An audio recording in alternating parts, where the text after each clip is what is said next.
Okay, well, good evening all. Welcome to the January 19th meeting of the Growth Planning Committee. And we'll start off with introduction of members and guests. I'm Dan Saunders. Warner? Warner Gilliam. Paul Hogan. Excellent. Janet Powell. James McMahon.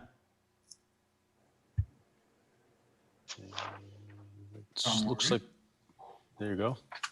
Tom. And Liz, we have you as well. You're muted. Yeah, looks like you're muted. Sorry about that. Liz Durfee here. Hey, good evening, Tom and Liz. Thanks for joining us. All right, so second on our agenda is review of transportation chapter. So we want to jump right into that, or do we want to do the public outreach first? I'm open to either one, whichever one's fits better for you guys, Tom and Liz. We can go either way. Either Okay. way, I think is fine. Yep. Okay, very good. Let's go with the transportation chapter then. We'll go as Okay. planned. All right. So I'm going to just pull up my screen here. Okay.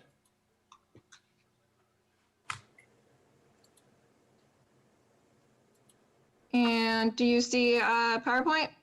All good. Yes. Yep. Good. Big enough? Sure. Okay. Yeah, it's good for me. Ooh, even better. Even better. Let me see if I can get it in a presentation mode here. All right, so welcome to the review of the first draft of the transportation chapter. I'm going to walk through the sections of this chapter similar to what we've been doing for all of the other chapters that we have covered so far, and feel free to jump in and interrupt me if you have any questions along the way. You may have noticed that there aren't too many images in the draft itself yet, but we'll be adding more images once we can get out and take some pictures on some nice sunny summer days. But I did include some of the pictures that Tom, and a couple of the photos are mine, that we've taken in this slideshow. So this chapter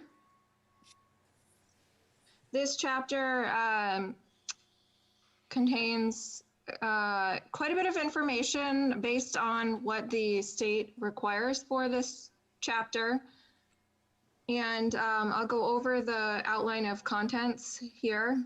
There's an inventory of the sort of essential transportation infrastructure, your roads, bridges, culverts, some parking areas, bicycle routes, a couple private airports, and rail line.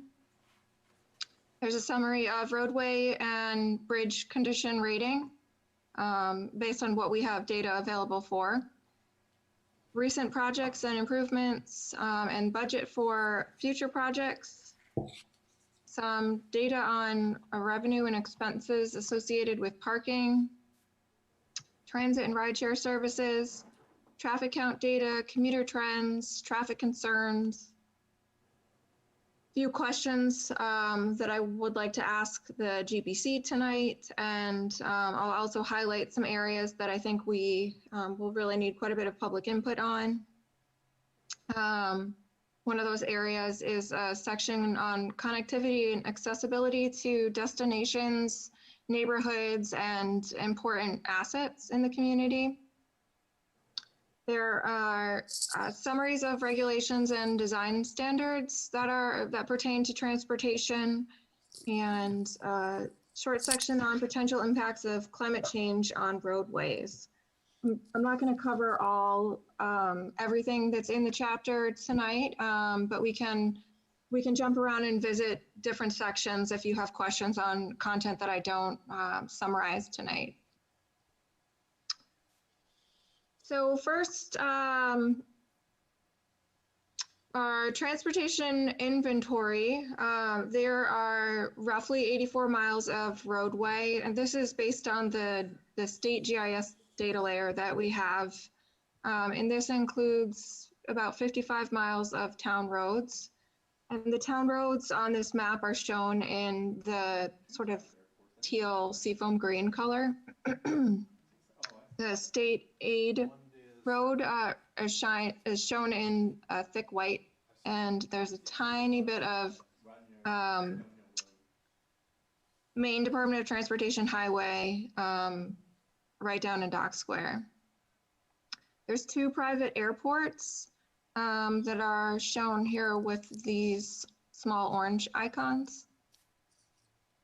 Approximately 150 to 175 parking spaces in lots. This is a pretty rough estimate based on a parking resource that I found through the Southern Maine Regional Planning Commission, as well as doing some analysis of aerial imagery of some of the parking lots that are featured in that Regional Planning Commission resource. We have some data on bridges and culverts and the condition of those bridges on public roads.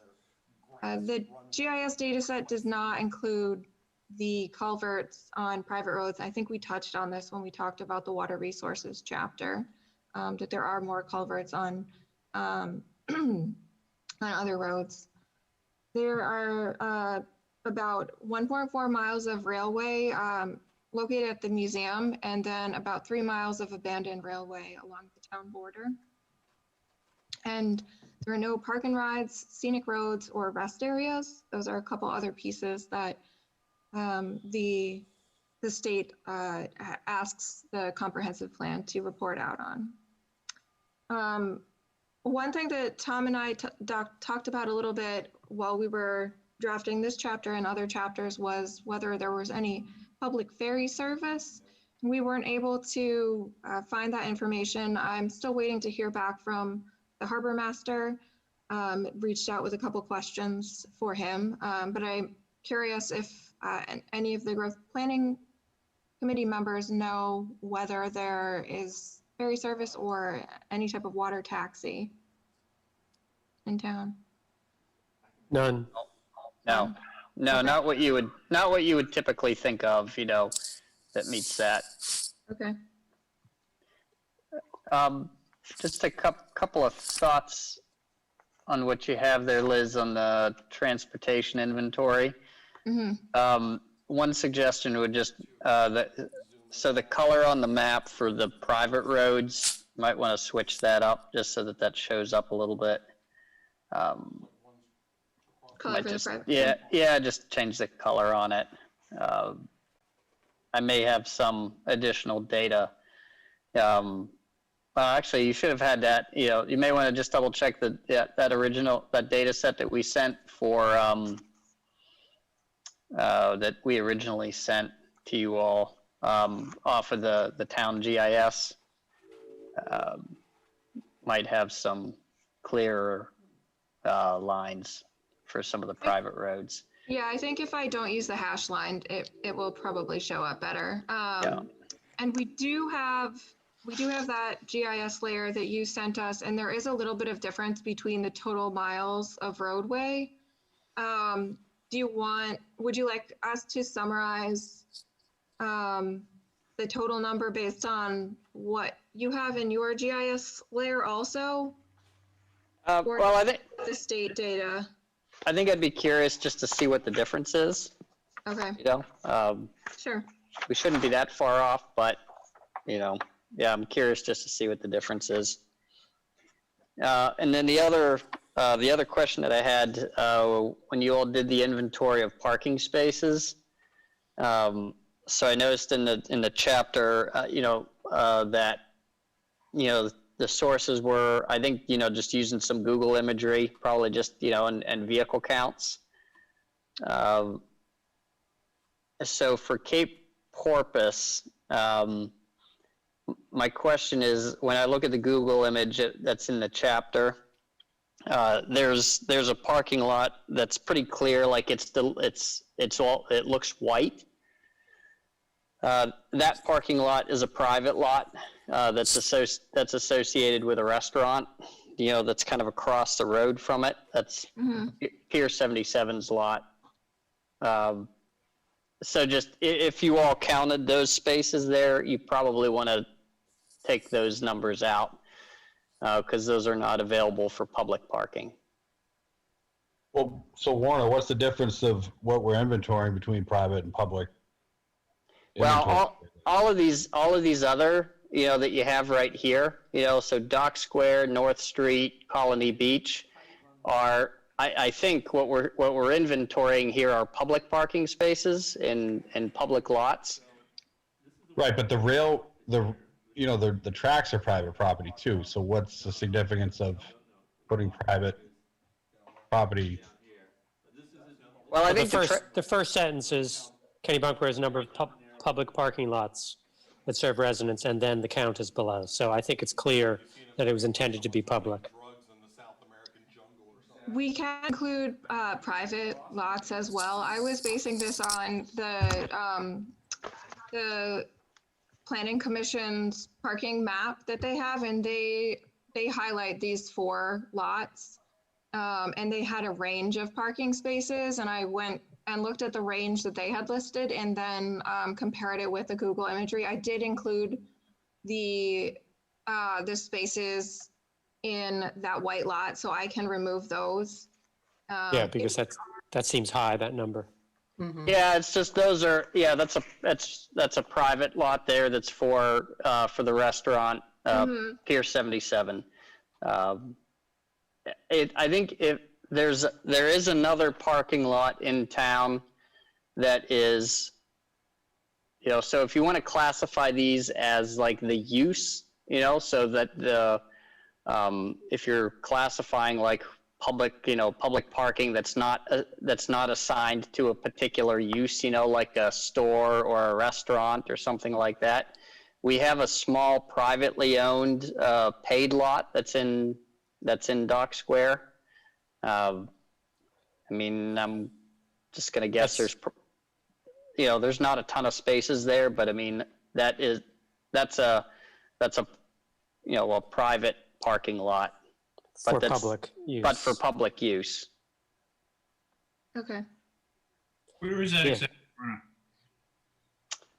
It's right in Dock Square, right at the corner of Ocean Avenue and Union Street and Ocean Yep. Ave.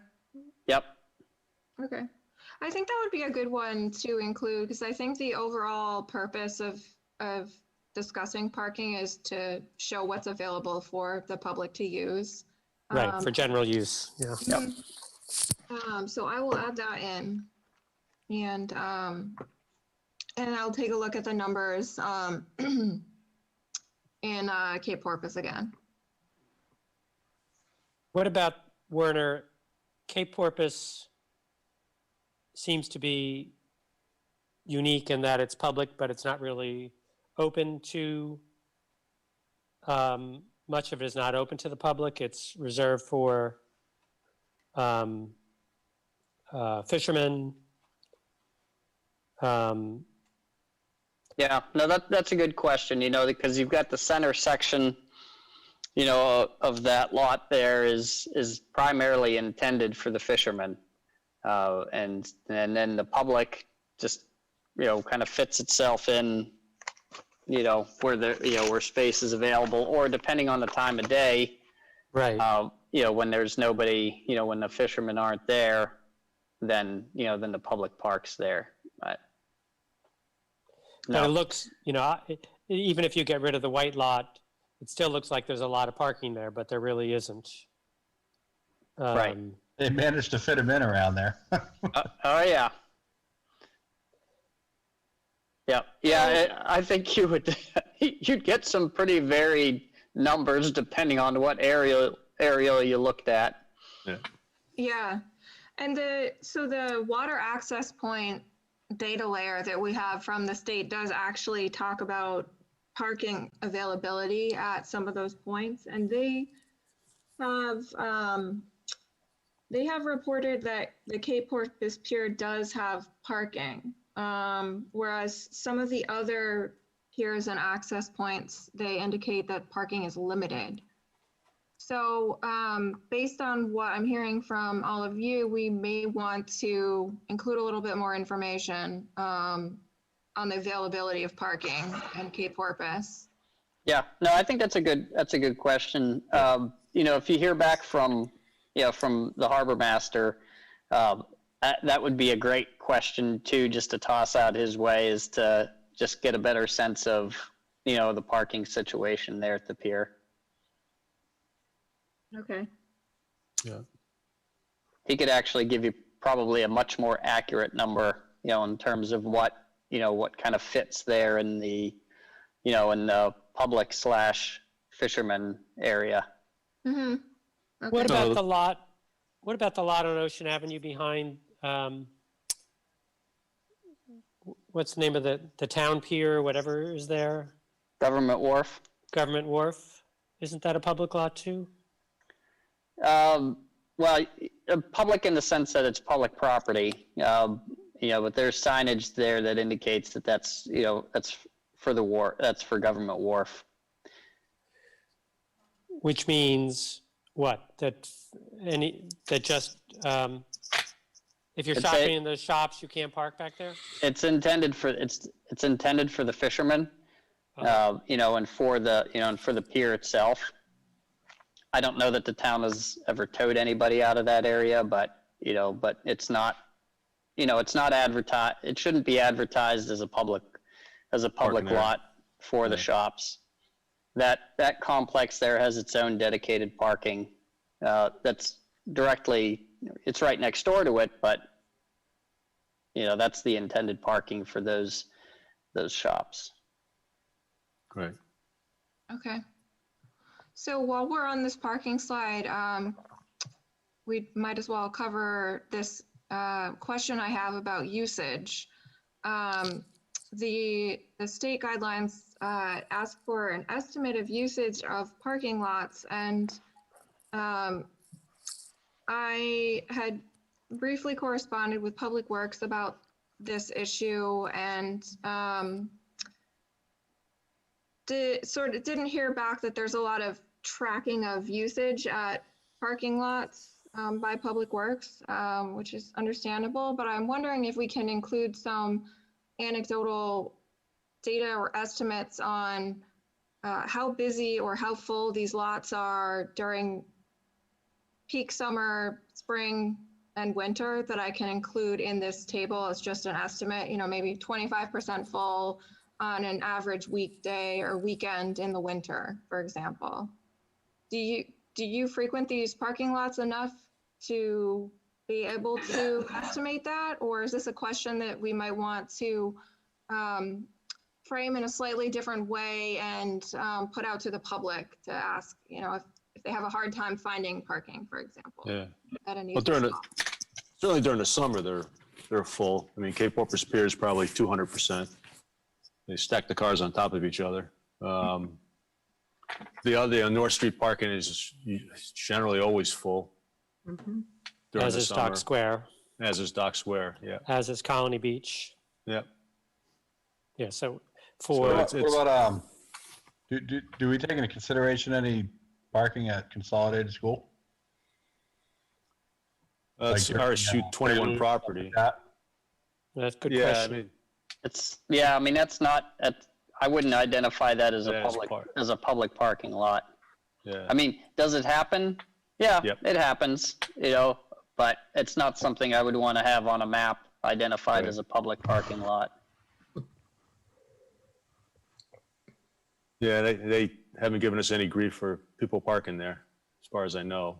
I think if we posted it, they would. Are people, Yep. do you think people are generally parking there when they're visiting downtown? Yeah, Sometimes, sure. sometimes Yeah, for when- sure.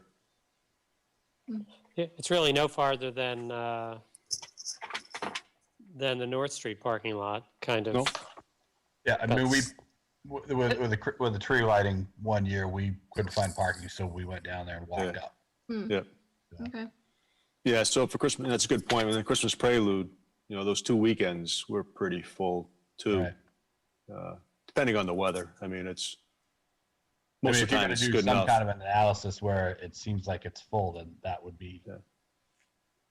worthy of noting to say, that compensates that overflow, Yeah, yeah, yeah, Right. Yeah. So certainly, for special events, the town has authority to designate town-owned property as, as temporary parking, Mhm. for whenever there's special events. But not that property. You got to go through RSU, I assume? No, Yeah. that's correct. Yes, that's the RSU's property. But you have town-owned property that surrounds the ball field. So you've got that little Right. dirt road, where you can, we're seeing Yep. a ridiculous number of vehicles stuffed into the trees there. Um, It's true. It's true. I'm gonna take us back a meeting or two while we're on the North Street parking lot, and we had talked about food truck locations. It would seem to me, where would be community focused as opposed to tourist focused, and it would seem to me seasonally that lot would make a wonderful location, which is basically empty for a lot of the year and every weekend, and I mean a lot of the nice weather. Yeah. It just sits there. Yep. Great. I'll make a note Yeah. of that. Once you get outside those summer months, you're right. Yeah, I think that's off season is a great thing, and once it spreads interest, it's that's a good thing for local people to partake in. Great. Yeah, so on that question, I know, some of you all, Paul, you asked about Bethel. Right. So I reached out to Bethel. Yeah, I did two things. I reached out to the code officer there, and then the second piece was just, did a search of their ordinance to see what they had. I'll say it's amazing what you can do with no zoning in town. And Right. Makes things much simpler. all right, next thing is much simpler. So it looks like, probably the most that they do is issue, annual Vittler's licenses, to the food Mhm. trucks. And that seems to be about it. Although it did seem like there were some news articles that were debating whether or not the planning board should weigh in on food truck locations, but it didn't seem like it got a lot of traction. That's good. I mean, if we're going to talk about this, I mean, if we're talking about an event that runs for certain hours, is it necessary to do a Vittler's license, or they're just only able to operate within that amount of hours and just call it good? There's a distinction between, having, essentially, what is for all practical purposes a caterer that comes to a private event versus somebody who's going to, be actively selling food to the public. There's a distinction there. One's going to require, a Vittler's license and gets into a use question. The other's, is a private caterer that also has a license through the state, but doesn't get involved with a local license. And is there, Werner, with food trucks, is there any state? Obviously, you have to have a business license to operate a business in Maine. But is there any state health regulations that govern it? Yes. Yep. So local regulation is maybe not so necessary if the state is. Well, most Sounds towns. like we're just collecting money, to be honest with you. I mean, You if a guy's selling honey and he's handing out samples and then you're buying it, to me, I don't know. That's just my. No, I'm talking about the food trucks that, do cooking, you're concerned about, public safety and kitchens and all that stuff. Yeah, I'm not aware of any town in Maine that doesn't have a Vittler's license requirement, which is in addition to whatever the state has as well.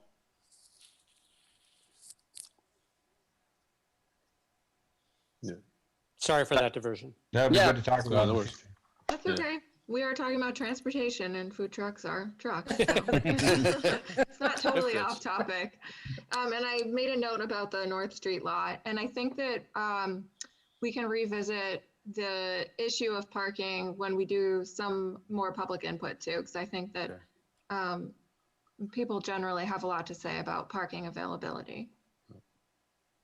I think we So also, just- just one other comment on parking. I think we also still man the Cape Porpoise parking lot during the summer. So they'll Staffed, have right. people down, there's staff, there's people down there to direct the traffic. That's the only parking lot we have that at. You do have that true? you have an attendant at Dock Square. You still have one at Dock Square during the Yep. summer? Okay. Yep. Just the summer though, right? Correct. Yeah, just during the summertime that you have the attendant booth there on your way out. Yep. Okay. Okay. So next up, I wanted to share a map of the road and bridge rating. There aren't too Hey, many. can I stop you? Yes. I'm sorry. In terms of parking on streets, I just wanted to more accurately reflect the Goose Rocks situation. Oh, yes. Yeah, it's not permitted, parking is not permitted on all public roads. There are a defined number of parking spaces on public roads that came out of the beach use agreement. It's like 186 or something like that. So they're all designated out there. Okay. So the language should reflect, in designated locations on public streets. Sure. Yeah, I've seen those spaces. Okay. Yeah, there's a map that goes along with I think it goes along with the beach use agreement that Right. it it's an exhibit. doesn't identify every single space per se, but it breaks them up into different areas along Goose Rocks where the numbers are generally allocated. Okay. I can pull that data in. Thank you.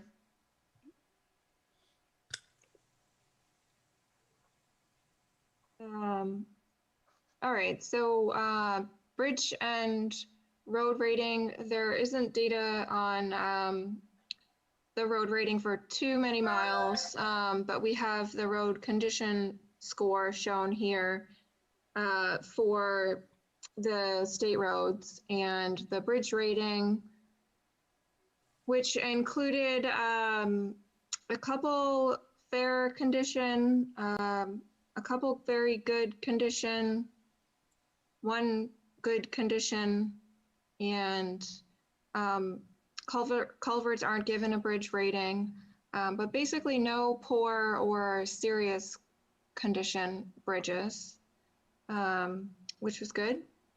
And then the road condition score is a rating of A through F, and the ratings were A through C in Kennebunkport. And I have a table in the chapter that breaks down the different condition scores and the miles of roadway that fall within each of those ride quality, pavement condition, and overall condition score. There's only about 13 miles of roadways that are rated in Kennebunkport, but most of them received a pretty good score. One that I would just note, the Goffs Creek one that's noted there. It's right on the border. Yeah, that one right there. Yep. I believe that one's in Arundel. Okay.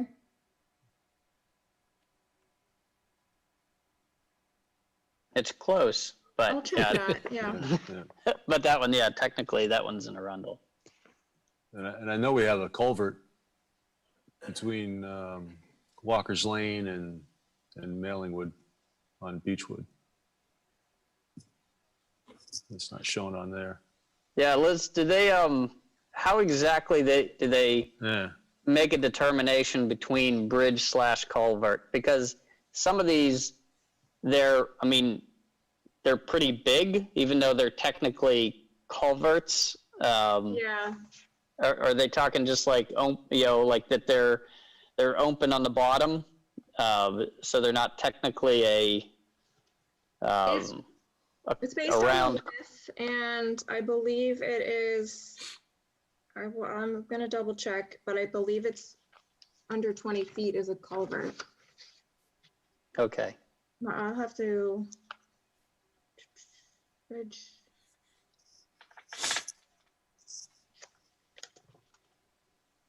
I'll have to double check that, but I believe that 20 feet is the threshold, which by which they determine whether or not it's a culvert. Under 20 feet is a culvert, over 20 is a bridge. Okay. And I will flag that to check that. Yeah, where it says Hutchins School, I never really thought of that as a bridge. But it's really small school, a really small school. It's definitely a small school, really small stream going underneath that roadway there, so. Yeah, I mean, I can I dig guess it into is. the state data a little bit That's- more. yeah. But I'm just going based on how it's rated by the state. Okay, Yep. that's fine. That's fine. Yep. Yeah, that one I do believe is a bridge there. Is it really? But and some of the others, we have some other crossings in town that are, that are definitely significant. But if that's the criteria in terms of 20 feet in length, then some of these, even though they might have a pretty massive diameter to them, Mhm. Probably don't trip that length. Okay.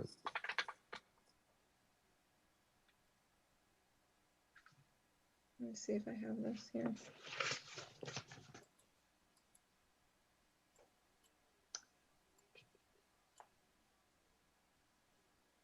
Culverts, okay, sorry, correction to make.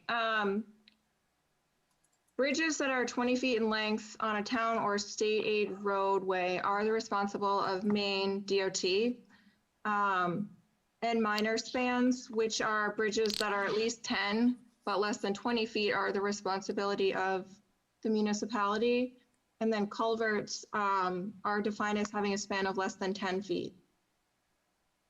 Or multiple pipes or other structures with a combined opening of less than 80 square feet. So, and that is included in the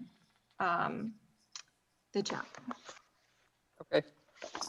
Hey, Werner, Yes, on sir. the map, is Goose Fair Bay, is that the bridge on Kings Highway? Would you mind going back one, Liz? Yeah.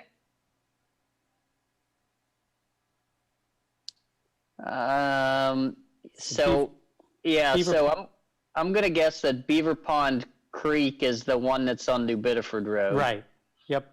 And Goose Fair Bay is, I want to say that's probably the Kings Highway, bridge that heads out to your neighborhood. Yeah, I'm just wondering why it's called Goose Fair Bay. I would think it would be Little River. Yeah, no, that's a good question. Yeah. Is it known locally? It doesn't have a name. It's called the Fishing Bridge, or the Crab Bridge.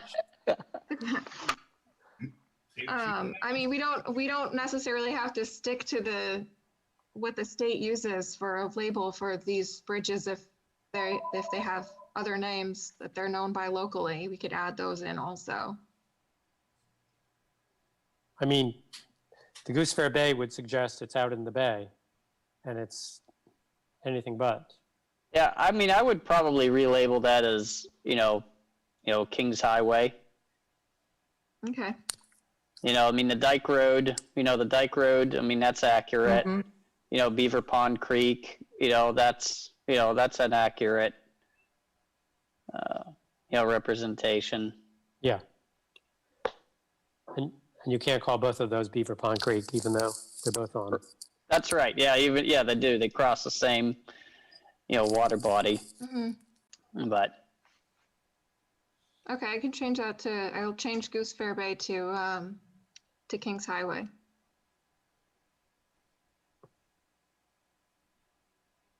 Any other comments before we glance at the table quickly? Yeah, is this, I'm sorry, I'm just looking at this. Is this, okay, just bridges and culverts. So we're gonna go over like road, are there any ratings for road conditions? There are, and they are shown on here. There just aren't very many. So the colored lines that are over the state roads indicate the road condition score. Yeah, so So they- the reason I bring that up is because, and I'm sure I'm not the only one that's probably called Warner or whoever, is when the Department of Transportation dug up part of the log cabin road and made those ditches. I don't know if that qualifies as some kind of a condition or a hazard, so. yeah, so I Liz, don't know. I'm not that's too happy about what they did, to be honest with you. That's probably, I'm just betting here, but so that's I know actually we've had an da- accident.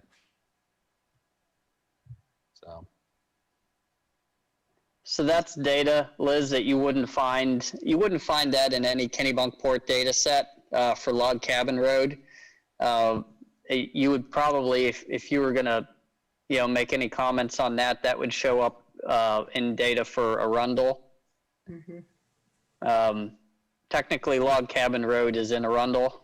The town border is right, is on the other side of Right. Log Cabin Road. But yeah, that was definitely, that was an odd project that happened there. Foresight? Whenever they did, well, over exuberance, maybe, I don't know. I mean, don't get me wrong. I got a bunch of the material in my front yard because they needed to get rid of it, but I don't know. It's off topic, but it's pretty bad. But I didn't know what those conditions, if we take into consideration any of that. But, Well, it's not in Yes. town, so it's Not irrelevant. down. Yeah. No, but it's, I Well- mean, it's related. well, it's there's a state regional road that goes issue. through our town, so hopefully they don't do it to ours. That's what I mean by that, Paul. So Yeah. It is a regional issue, and if it's a road that residents travel on, A lot. then we Oh, yeah. can certainly make a note of it. And there's a section that that I am going to ask for your input on transportation concerns. So we could certainly incorporate that into either the section on road condition or concerns. or hazards. Yeah. Yeah, no, I think it's certainly worth mentioning. It's I mean, if you're headed out to Route 1, I mean, there's two ways that you're headed out. You're either going through Kennebunk or you're going to head down Log Cabin Road to get to Route 1. And so it is definitely a road that's that's heavily used by folks in town. It's also one of the roads that I mentioned that could be used to access some of the regional bike Yeah, routes. it should have been a So, nice big wide bike path. Yeah, instead of a huge ditch they could bury it in. So if it's not necessarily suitable for biking now, I'm very curious. I'm gonna drive down that road next time I'm in town. Unless you're Evil Knievel jumping over it. Yeah, Yeah, it's wow. There's no, is there a shoulder or no shoulder anymore? There's like maybe I don't know. I'd have to walk it, but even if it's 4 or 5 feet, that's not much if a car goes off. I mean, clearly it happened. So, and it was tragic, but. So. Yeah, Log Cabin Road is one of those classic examples of why having a straight stretch of road isn't a good thing. Yeah. Just For because in terms of what it encourages for speed, it's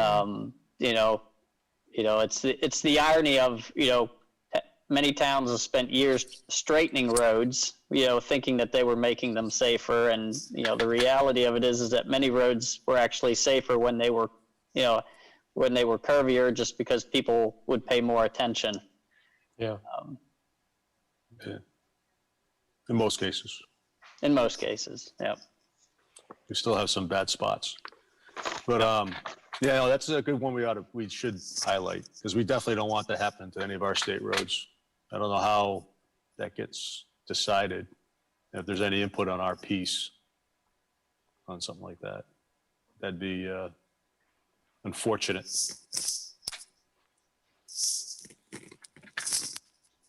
Yeah, I mean, I want to say that most of those, improvement projects, like are done in conjunction with the town that they run through.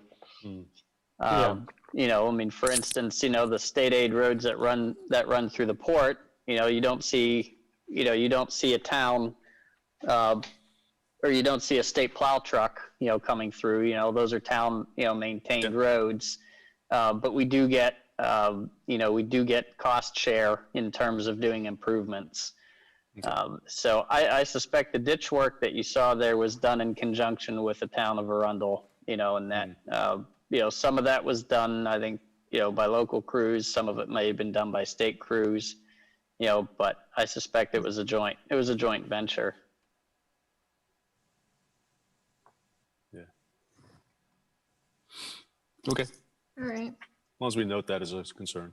Yeah, no, definitely. I think that's a great thing to include. I'm going to skip over this since we've been talking about the bridges. This just summarizes the data from the table. Sure. There's two basic types of road classification, and I briefly summarized them. The federal functional classification, which is based on functionality and geographic characteristics, and then the state highway classification. And that's based more on the type of service, and also the maintenance, determines the maintenance responsibility. And there are two types of classification, basically for funding purposes. And I included a breakdown of the different types of roadways in these two different classifications, and you can see that they do roughly correlate townways and local roads, collectors, and state aid highway, and then private roads, which aren't actually they're not classified as part of the federal functional classification system, and there are no arterials or state highways.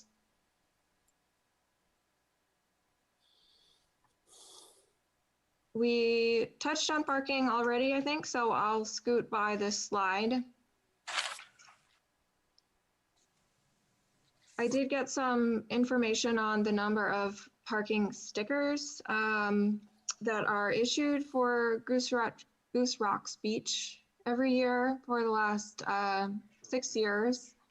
I was curious to see if the permits issued in 2020 had changed based on the change in tourism this summer due to COVID. And it looks like there was quite a decline in the number of daily parking stickers that was issued from 2019 to 2020. And quite a peak in 2019. Otherwise, not many significant changes between the number of stickers issued. Where's that picture from? Kennebunk? Yeah, I was just gonna say that's Kennebunk Beach there. Oh, is it? Yeah. Yep. We're still working on photographs. You might want to swap. Might want to swap that one out. Yeah. Yeah, we'll get in trouble for that. So vote down the whole plan just because of that picture. That would be terrible. I will swap that out. Thank you.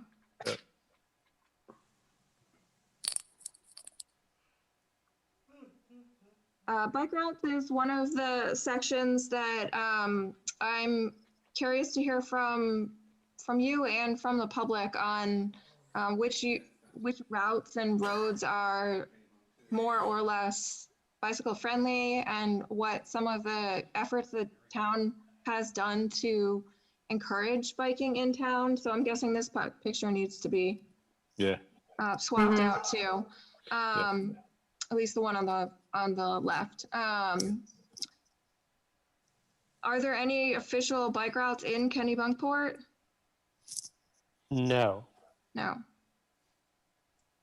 Are there any roads that you would say are quite popular for cyclists? I would say yes, and probably having some, and the town, I think, has made an effort in the past, 5 to 10 years to widen shoulders and, with pedestrian and bicyclists in mind. Not that they are designated official bike lanes, but there are a lot of roads which are much safer now than they were 10 years ago, as a biker speaking. Yeah, so what you may want to look at, Liz, and I don't know if it made it in the data set that you have, but if you look at the town's GIS maps, we have a layer that's identified as streetscape. And then under streetscape is another drop down that's labeled pedestrian ways. And it calls out paved shoulders. We do have one layer that's sidewalks, shoulders, and crosswalks, I believe. Yeah, that's the one. Yeah, I think we wound up having to call the widened shoulders. We just have to call them out as paved shoulders because I don't think they technically meet the designation for like for an official bike path, which is why I think they're called out that way. Okay. I have a question for all your bicyclists on these shoulders or whatever you want to call them. How safe do you feel when you're riding a bike? 70% safer than before, when it would be like driving down Log Cabin Road on a bike would be not a fun place to be. Yeah. At Goose Rocks, I think, Werner, when we put a shoulder in, when the beach committee put a shoulder in along New Biddeford Road, those pathways are designated with pedestrian symbols, and Right. there is a nice big loop now, and they're very popular, and people over time have begun to walk in them as opposed to walking down the middle of the street, which was the traditional way you'd walk down with your clan walking to the beach. So I'm just wondering if we designated those, why we couldn't designate others in town so that we had some. I just don't think they meet the official, No, I know that. designations. That's all. Right. But It makes sense to do it based on the speed limit. I mean, I know you, like Paul said, you go down Log Cabin Road, it's 45 miles an hour. You kind of feel a little bit more wary as opposed to a street that's 25. For sure. I mean, I don't know. I mean, that's how I feel, I guess. I mean, I walked down Log Cabin Road today with my kid, and you hear a truck coming, you kind of take a one step off more as opposed to another street. Don't Yeah, blame me there. I just think it's a width designation. I just that's why I think they're not called out as official bike routes. Is that they're definitely a lot wider than what they were before, and and the intention of what they're intended for is marked out on the pavement. I mean, that's something that we can have a discussion with our Public Works Director, Mike Claus. He could give us a better explanation as to why on the map they're not identified as official bike routes, but I believe that's the reason why. Yeah. So I think it would be interesting to look at other towns that are doing it to see whether they're doing it just because they want to designate and identify these places And, whether you're allowed to or not allowed to, or it's discretionary. It would seem to me aspirationally the town, there are, many, many bikers who come and visit or live here. And aspirationally, it would seem we would, like to be kind and help visitors like we do in many other ways to, guide them to safer areas and, uh, biking wise. The bike shop has had maps, for generations about where are good maps in the area. And I think you can go online and find maps, good biking trails, which will designate our roads, some of them as good biking paths, just like hiking trails are, so identified on apps. Yeah. But I think the other thing is, we should have, I think, as a town, a commitment, and I think the plan is the place to do it. We're doing it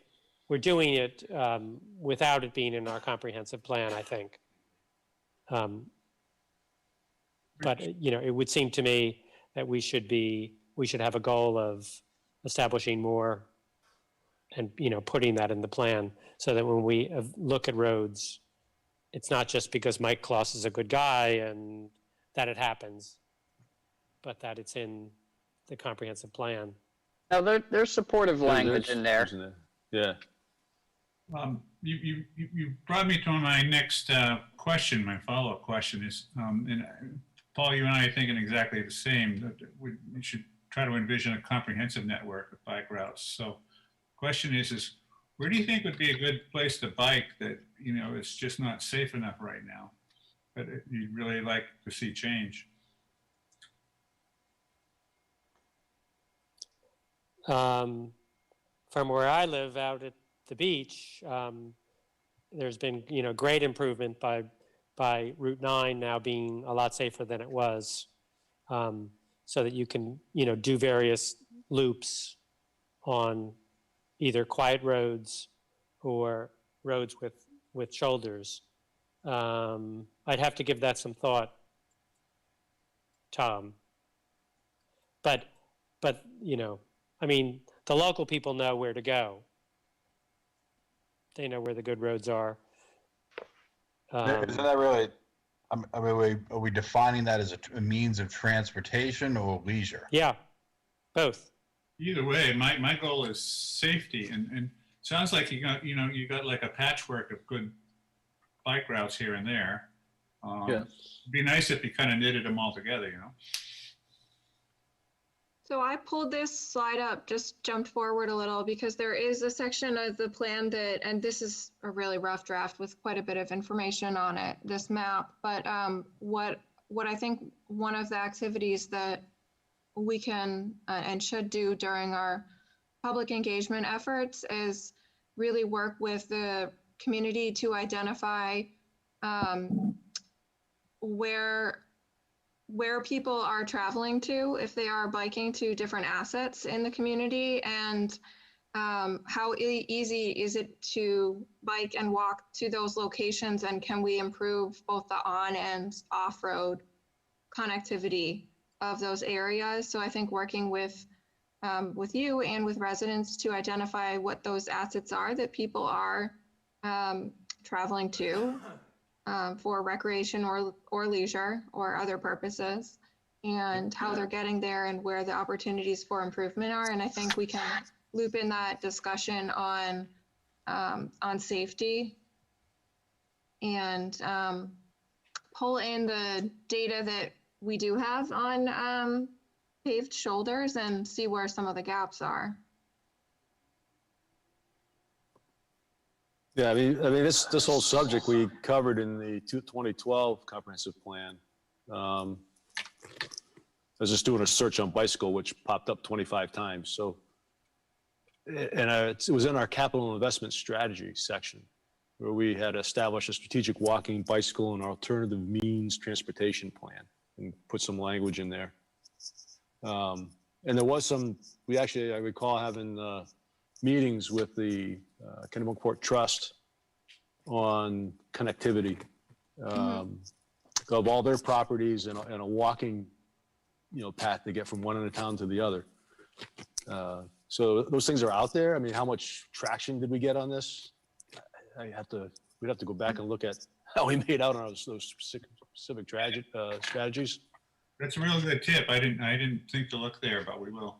Yeah, I didn't either. I did include a small map from the, with the Yes. conservation land and some of the connectivity of those different properties, which was really quite amazing. I thought you can really travel from the north end of town all the way to sort of the middle of town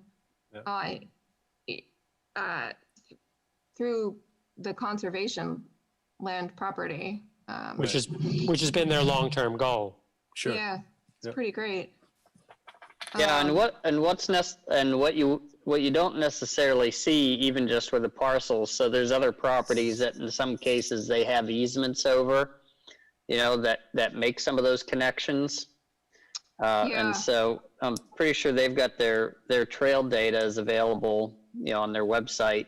And if not, I can probably get the line data for that, if that's something that we want to include in there. Yeah, I find that it's, like if you try to, they have great maps of each individual one, but seeing how they're connected to each other, I've always found it not to be, that helpful for a stranger. It seems like it's more connected than we're able to show visually. Yeah, I mean, they have a pretty, I thought one of their maps that I pasted in and on page Where is that? I was looking for 21. that. Right. I just included a small section of their map. I mean, it does show the trails and some of the interconnectivity of those areas. Oh yeah, there it is. Yeah. I meant to mention, I'm glad you mentioned that. There's a new one that's not on here. The one near the intersection of New Biddeford Road and Mills Road. A property that goes from Mills Road out to, what is it, Witten Hill or Oak Ridge? To Witten Hill, I guess. Yep. And the trails aren't complete, but it would be good to add that. I guess they haven't added that graphically, if you don't have it. I didn't see this is what I saw online, but I can Yeah, I'm double looking check at and page see 21. if they Yeah, have I'm looking a, at- Actually, Oak Ridge isn't on there. Yeah, that's what I was confused Yeah. by, Werner. Yeah, they got some of the labeling is off a little bit, because they've got that section of Goose Rocks labeled as Dyke Road. But I'm guessing I'm guessing this is probably one of their maps. Liz, On page 21, Liz. 21, Yeah. figure 1111 is one of their maps. Yeah. yeah. So I don't know what their data source is, but yeah, it's missing. Yeah, it's missing Oak Ridge, which Oak is what Ridge. the trail goes from Mills to Oak Ridge. And Dyke Road is not Dyke Road. That's Goose Rocks Road. Goose Rocks. Once it hits Mills. That's That's Goose Rocks. Goose Rocks Road starts at Route 9 and goes all the way to Log Cabin.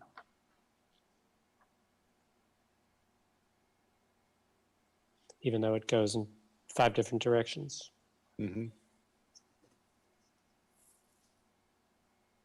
Okay, well, I can at least edit that a little bit. And then the Oak Ridge is missing, and the new property that is located on Mills Road to Witten Hill. Well, it actually goes from Mills the property goes from Mills to Oak Ridge, and Oak Ridge is missing. Okay. It maybe was not relevant Oh, to the them road when, is missing. Okay. yeah, when this was done, it was probably not relevant to them, so they left it off. Well, and that one piece. Timber Woods, it's called, right? Meadow. Corner? It's called Meadowwoods. Meadowwoods, thank you. Yeah. Sorry. Yeah, and that's a recent acquisition, so that may not have shown up yet on the data, on the data set that you had. Okay. It kind of sits in the corner there, on the Biddeford line there, Route 9, where Route 9 goes into Biddeford. There's a pretty significant chunk that kind of fits in that little corner there. Okay. I'm sure there are pictures I'm on their website. It's just described Yeah. because they're raising Sure. funds for it. Okay. I will add that in. Thank you. I'm going to jump back up. There's a pretty short section on transit and rideshare. I noted some of the public transportation services and included a map with the Shoreline Explorer.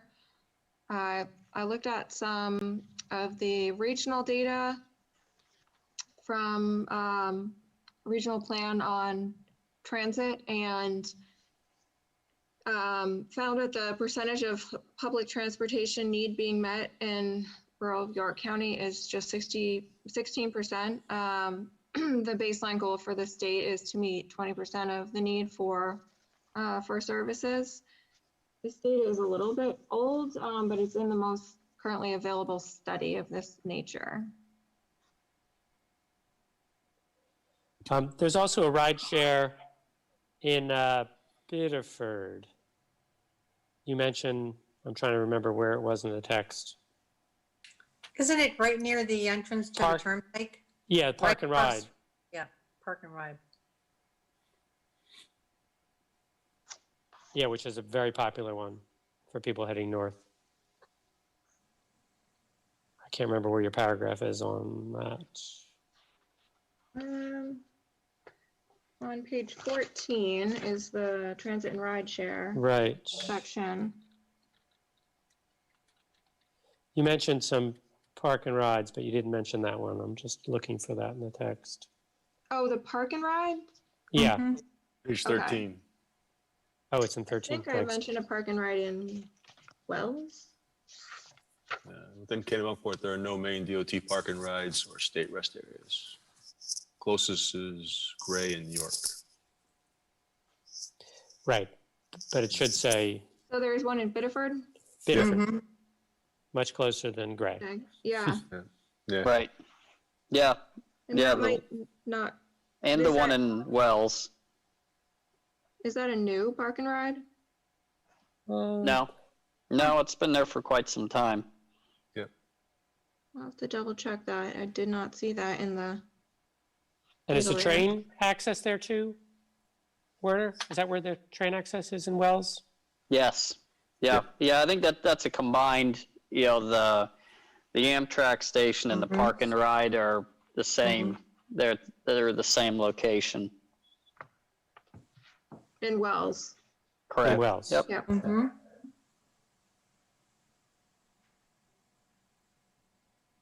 And Biddeford has a train station too, or Saco has what town is that in? Falco. It's in the middle of the road. Right.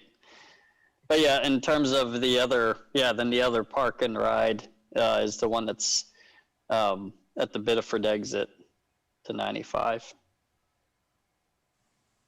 Okay. I'll look for that. Thanks.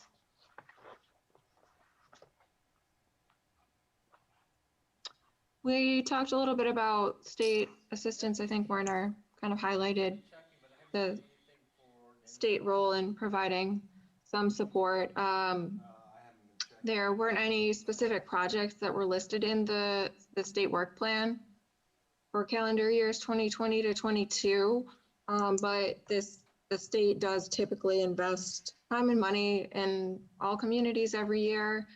And the work plan provided some information on the different the accomplishments, the number of linear feet of shoulders that were rebuilt, litter removal, shoulder sweeping, emergency event responses, bridges washed, miles of striping applied, and linear feet of backhoe ditching, and the total amount of assistance that was paid to Kennebunkport in FY20.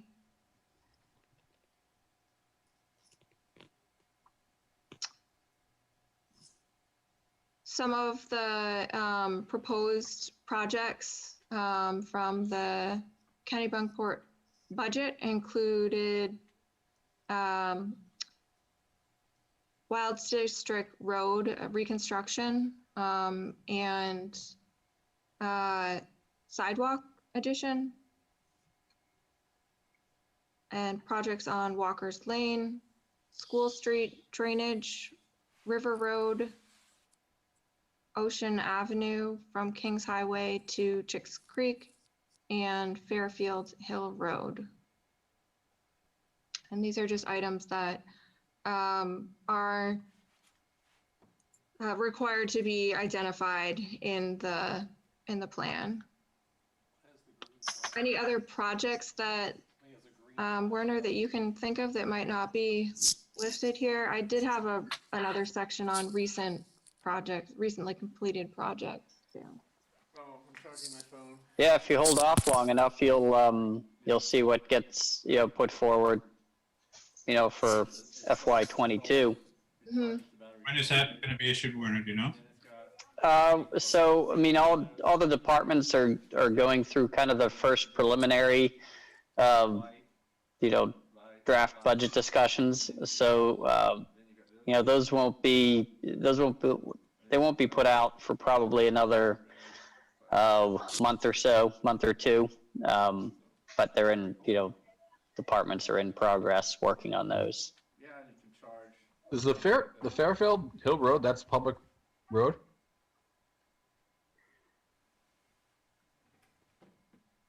So that's a great question, and I'm not going I to. assume that would have been a driveway for those houses down there. It's just designated for the fire department to get down. Yeah, so Fairfield Hill, and what, if you go back and look in at what used to be Mount Scargo, then AKA Mount Kineo, all used to be at one point, that was all town roads, and portions of those over the years, over the course of history were discontinued by the town. So Fairfield Hill, I'm not quite sure on the status of that one, but I do know that the town does do some maintenance. The power line, CMP Fairfield line, Hill. you get access to CMP back there, and it's a pretty wide road. I know that. I just Yep. went down. I walked down it today. So The data that we have, I'm just looking at the GIS data, it says that it is a town road. interesting.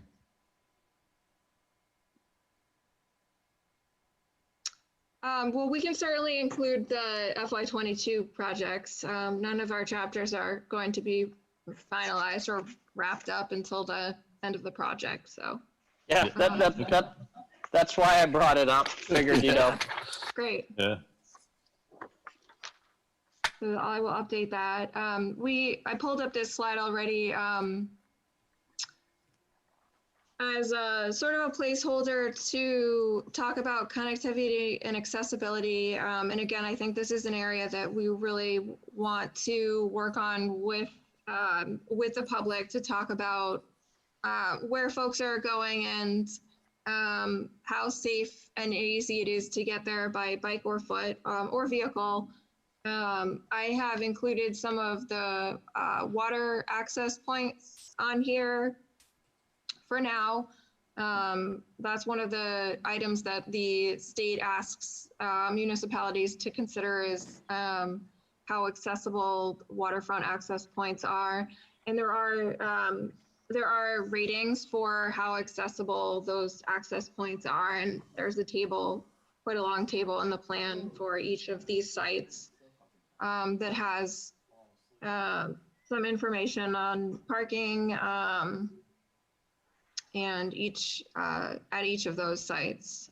Hey, Liz, Yes. a couple on those. Number 11. It's two things. There's a typo, I think. King's Land is King's Lane. And Sounds like a typo. and secondly, there really isn't any public right-of-way there. There is that whole road system is private, and there is one little access area that I think belongs to the road association, which is kind of a quasi legal Yeah. thing. Yeah, I don't know that I would identify that one as a, as a Yeah, water those as a people water have the right to access put a point. kayak there, but it's not Right. public. Yeah, I would classify that as a private access point. And then number 8, it's Norwood, not Norwook. And I don't think that's a public access point either. I think that's a private, people living down that lane have rights, private rights of way to use that entrance. Is that your recollection, Warner, on 8? I'll double check that one. I don't know that one off the top of my head, but I'll double check that one. I mean, it could be it's ambiguous, but I know everyone down there Yep. thinks they have a. Right. Okay. And there was one other that I was wondering about. Hold on a second. I can also get in touch with Maine DOT to ask, how and when they update this data too, and if they seek local input on the accuracy of this information. Because if we're, taking the time to correct some of this, it would be nice to be able to pass that information on Back, yeah. onto the Yeah, for state. sure. Yeah. Mhm. And what's 18, Small Town Beach? Where is that?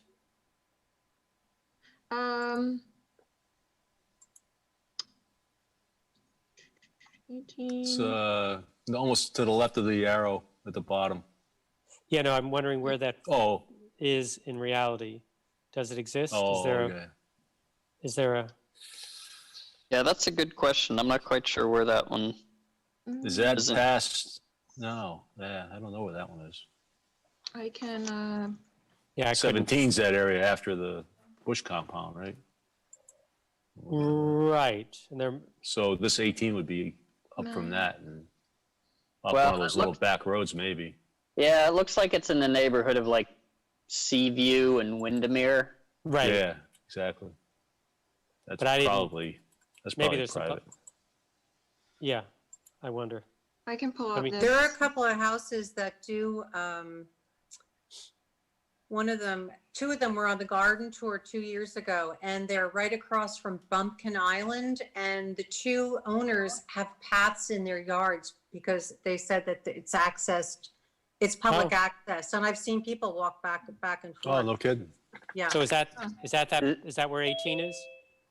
Um, It may be, because the next one is house, not that we're going in, are we going in sort of order across around the coast? I don't think so. yeah, you're right. If we were doing that, it would be more in alignment with Windermere, is where that access point is. Yeah, and the next one over, because when you're on Windermere, when you're on Halcyon and you look to the right, that's the small beach that I'm talking about. Yeah, and that one's a piece that's owned by the one on Halcyon is owned by the Conservation Trust. There's a piece down at the bottom Oh, that okay. that there's a right of way that provides access to that Yeah. piece. So which do you think that is on the map? I don't know those streets. That's 19? That is 19. Got it. Okay. Alcyon, I see.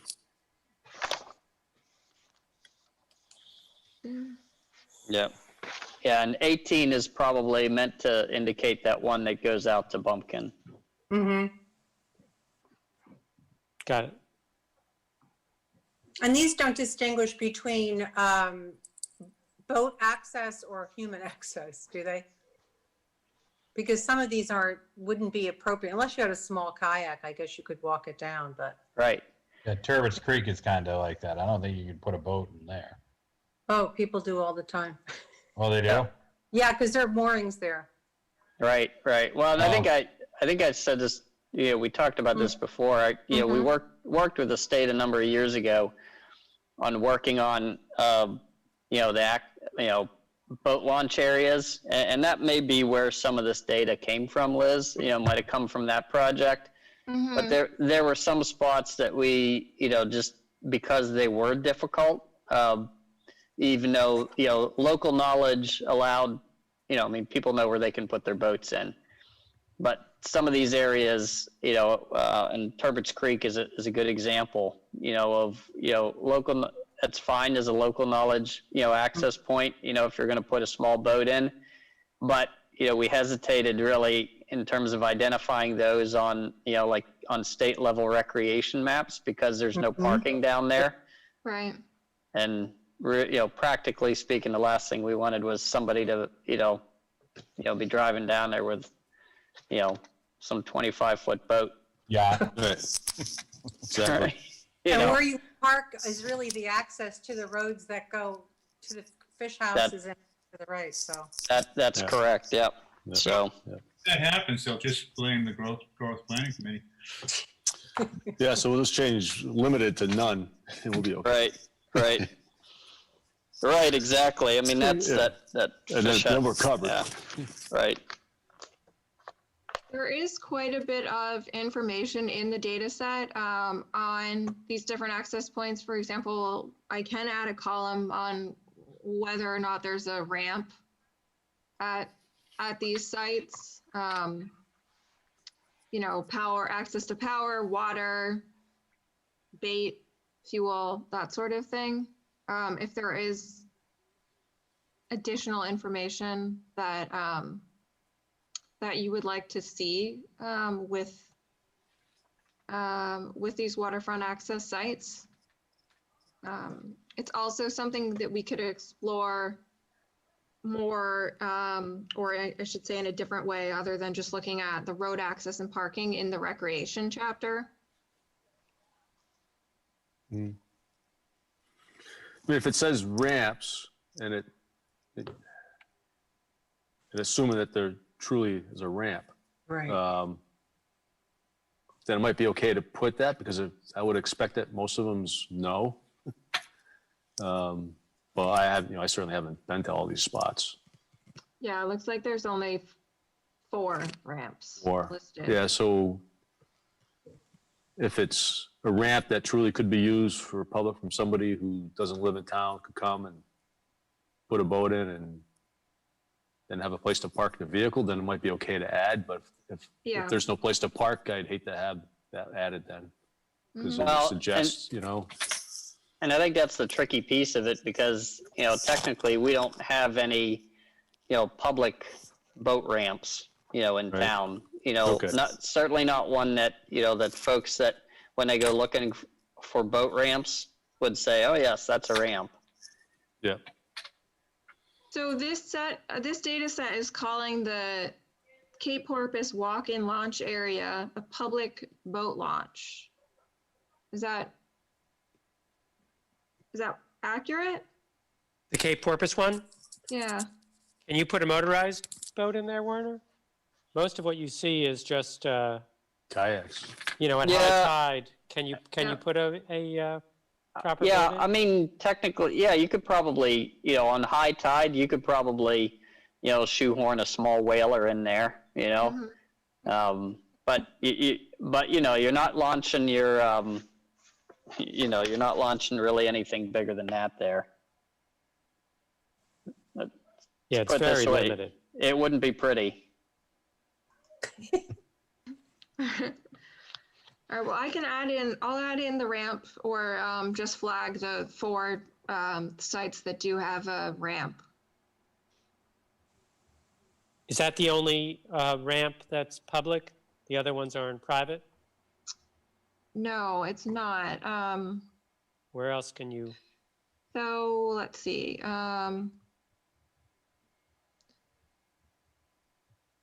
Causeway launching area is listed as a municipally owned public boat launch. Yeah, see, that's the one that I was thinking of, you know, Same that, here. Yeah, me you know, too. yeah, we On were, the left as you're going out, yeah. right. What's the Cape Porpoise walk-in launch area if that's not the same? I mean, Isn't that to the right of the lookout where they have the bench and the? yeah, that's definitely not what I would call a launch. No, Right. I I mean, wouldn't call that either. you could, you know, you can toss your kayak over the edge. Over the cliff. Yeah. Right. Yeah, 23 is really, Yeah. The causeway, I think, is the closest thing you have. And even that's principally just, you know, kayaks. And that's the one I was referring to where you could, you know, on high tide, yeah, you could probably, you know, you could stuff a whaler in there. if nobody was already parked. If there weren't That's 4 right. cars parked there because you Or couldn't if fit you in. live next door to the causeway. Right. And then the other one is the Fish House Way. I think they're referring to, that's, 20. I think referred to as in the That's Turbot's Creek.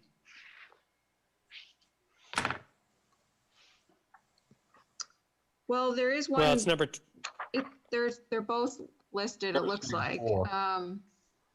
So number 20 is, let me see if I can find Fish that House one. Way. What's the name of that? That's Turbots Creek, right? Yeah, that's Turbot's Creek to the left if you go down to the end and turn left.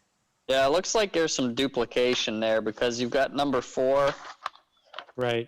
It's the Looks like same number, as, yeah, Well, there, there's Turbot's Creek if you go straight because there's a little beach on the right and there is one parking spot and the moorings would be straight ahead. But if you go left where the fish houses are, all of those places can have a boat, you know, by their cars and just pull it into the water when it's high tide. I mean, every one of those fish houses pretty much is sitting on the water. The water comes up at high right, tide. but yeah. Throw it does up. anyone else launch from there? Is that, there isn't any I public think it's access a there? private, no, if you own it or if you're renting it, I think that's really the access. That's all But private it's a down very through there. private area, so I don't think people would drive, I don't think there's much of a, I don't think people would drive in there and try to launch from in there, because those No. are private houses. So if you I think- turn, if you turn left at the end of that, is that private property? Once you go left in there, all those little fish houses are privately owned. Yeah, so Yeah. we can't really, I mean, Yeah, I it's think- private property. can't really list that, can you? I think 4 and 20 are duplicates. You know, I think they're both identifying the same location. You know, and the only thing that is municipal is essentially just the right there at the end of Turbot's Creek Road. Mm-hmm. Okay, so maybe I can just take out number 20 then. If Yeah. it's not a, Yeah, 'cause the information in here is saying that it's a public boat launch that's municipally owned. Well, actually, if you turn left Actually, and no, go same straight place. and don't Public curve to the little houses, there is a Public little right. place there you could put it, now that I think about it. Maybe But right it's just away. like the one in front at the end of the road. There's no place to park. You really, Okay, Is there Yeah, you could- parking allowed on that road? There's a blank in number Not 4. really. There's a blank in number 4 for parking. I yeah, don't No think dash. there's room. there's Yeah. one spot. There's one spot by the phone poles. That's it. Right, Yeah, so I it see should say that. limited. And it's supposed to be, you know, drop off and then get your car out of there. Yeah, because I mean, they give campsites out on Vaughn Island. We did that. Yes. We dumped all our stuff and went over and camped for a night. Right. So does that road say no parking, like down it? I know it's not a wide road. Does it say I no can go down parking? there tomorrow and read the sign. I was under the impression there was, it was limited parking or 10 minutes or drop off only, something like that. I'd have to refresh my memory with that signage, but I'd be happy to find out and write it down. It's so small. Yeah, it literally, Yeah. like you said, you could fit one car there and pretty Yeah, much. that's it. Which number are we talking about? 4 I'm about 4. 4 and And 20. 20, And and 20. 20. which we think are kind of the same Yeah. spot. Yeah. The same spot. Fish House Way is listed as municipal ownership public right-of-way with limited parking, and there's no data on parking for the Turbot's Creek Yeah. right-of-way access. Mm-hmm. So if you look at, so I'm on the website under the town's parking control regs. Mhm. And so for Turbot's Creek Road, it states no parking on the southerly side of the road from the intersection of Ocean Avenue to Turbot's Creek. Mm-hmm. And then no parking on the northerly side of the road from CMP pole J24 That's the goal. to Ocean Avenue. So there's your one spot, right? Yeah. There, in between J24, down to the end of the road. That's probably the one spot. Where part of the town website is that page on? So if you go to the code, Mhm. and that's the code of Kennebunkport, and now that we just recently codified everything, it's under chapter 160 traffic and vehicles. So it's 160-11 parking control regulations, and it spells out literally all of the locations where parking is either approved or specifically not allowed on publicly owned streets.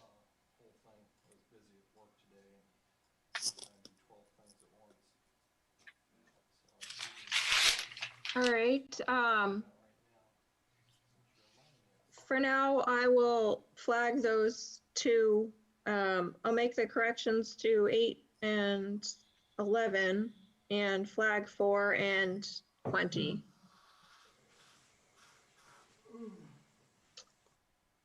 Okay.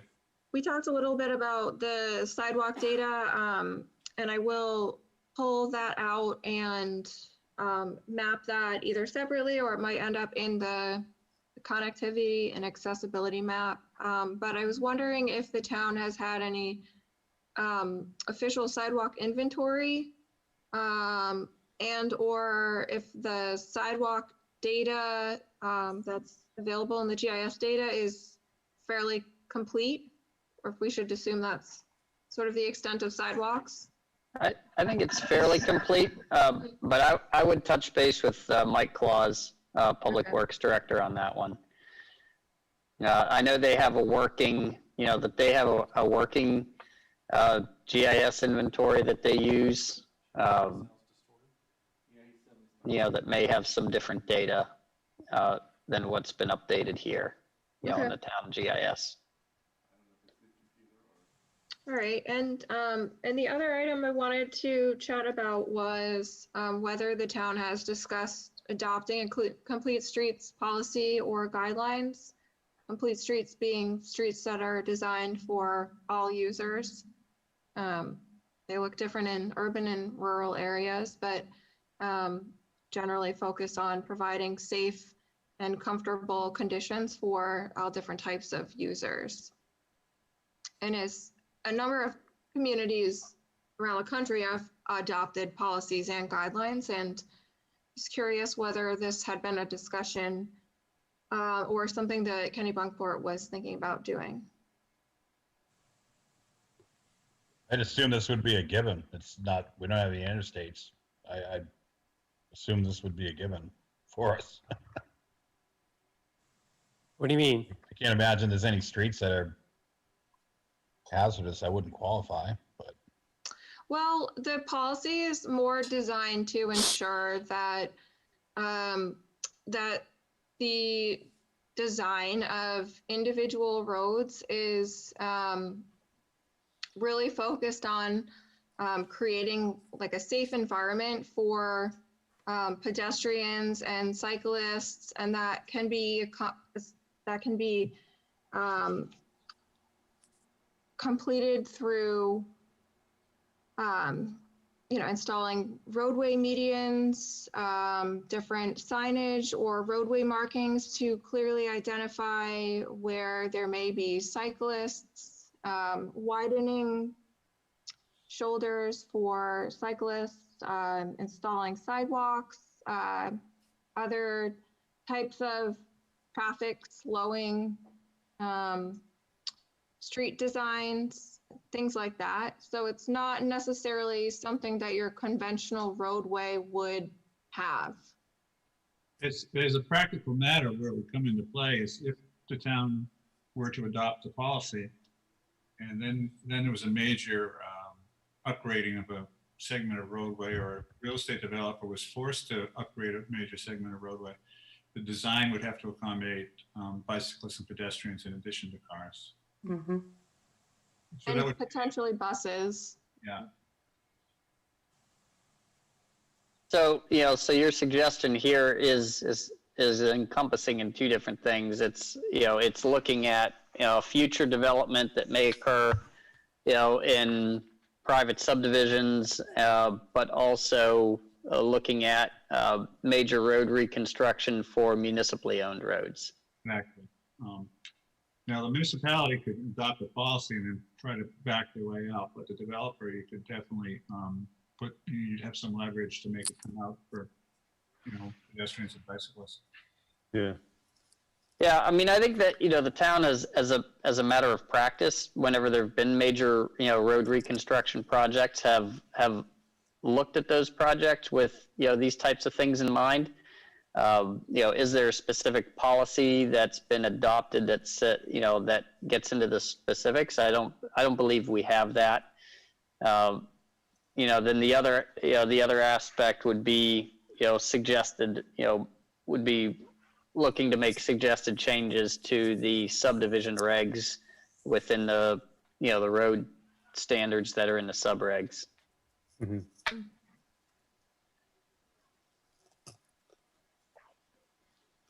Okay. So there's some food for thought. Yeah, it's what I'm thinking about was, as we were talking, is like we did a subdivision, so that's all great in the subdivision. You have this, but then it's dumping out into our already roads that we have already, which don't meet it, and to Right, try but to sometimes intersections get redesigned as a result of a development. Yeah, Sure. it's not uncommon to see, you see a subdivision that has a sidewalk that then dead end, that comes out onto a public road which doesn't have anything. yeah. Um, So it's, And sometimes it takes a couple of years for the two pieces to, to marry up to each other. or they never do, and it's just a sidewalk that goes to nowhere. Right. Or So this it's is true. added cost. It doesn't benefit anything. So Yeah. I think it's the idea is certainly if we're building new roads, bicycle paths, walkability, and maybe the plan should guide towards where it makes sense that we ought to be considering new sidewalks and that kind of thing. But Yeah, and I want think to be that- careful about if we were to stick a new subdivision out it's sort of away from the growth area, and it would have this beautiful road that just drops off into Arundel Road, which is very windy and there's no sidewalks and it's a tough place to bike.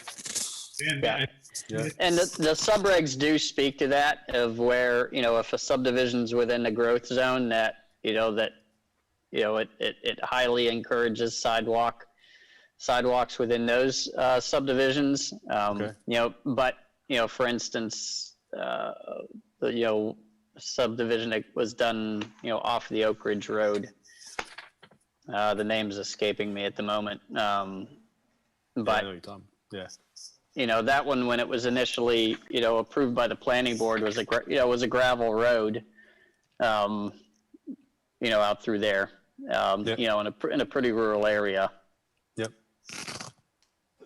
The other area to look at where complete streets amenities may be warranted are if there are particularly hazardous areas for pedestrians or Mhm. cyclists, or locations or intersections where people do walk around but don't necessarily feel safe and comfortable. Well, there is one of those, and that's right by Consolidated School, where you have a sidewalk that goes down one whole side of the road, and then next thing you know, you have to cross over the street Right. to get to the other side. But there's only a very limited signage there, and it's very hard to see. Yep. Werner, what about encouragement of, whatever the modality of transportation is, to encourage in some way to connect to available, footpaths. We have subdivisions between, trust trails that aren't connected, that could be connected. Sure. If they were designed with that kind of encouragement in some way. Yeah, no, I agree with you there. And there is language in the subregs that encourages whenever you look at subdivision development where there's an open space component, that you look for those other adjacent areas of open space to provide for connectivity. You strive to not have that open space split up from other sections of open space. You do really want to try to get those pieces connected as much as possible. But that's in terms of for nature and preserving green, tree cover and all of that. Sure. But does it address the human component to it, other than a visual, to have that enhancement, but to encourage connectivity? So if there's a trust property next to you, as you develop it, connect to those trails, kind of thing. Yeah, I mean, there's no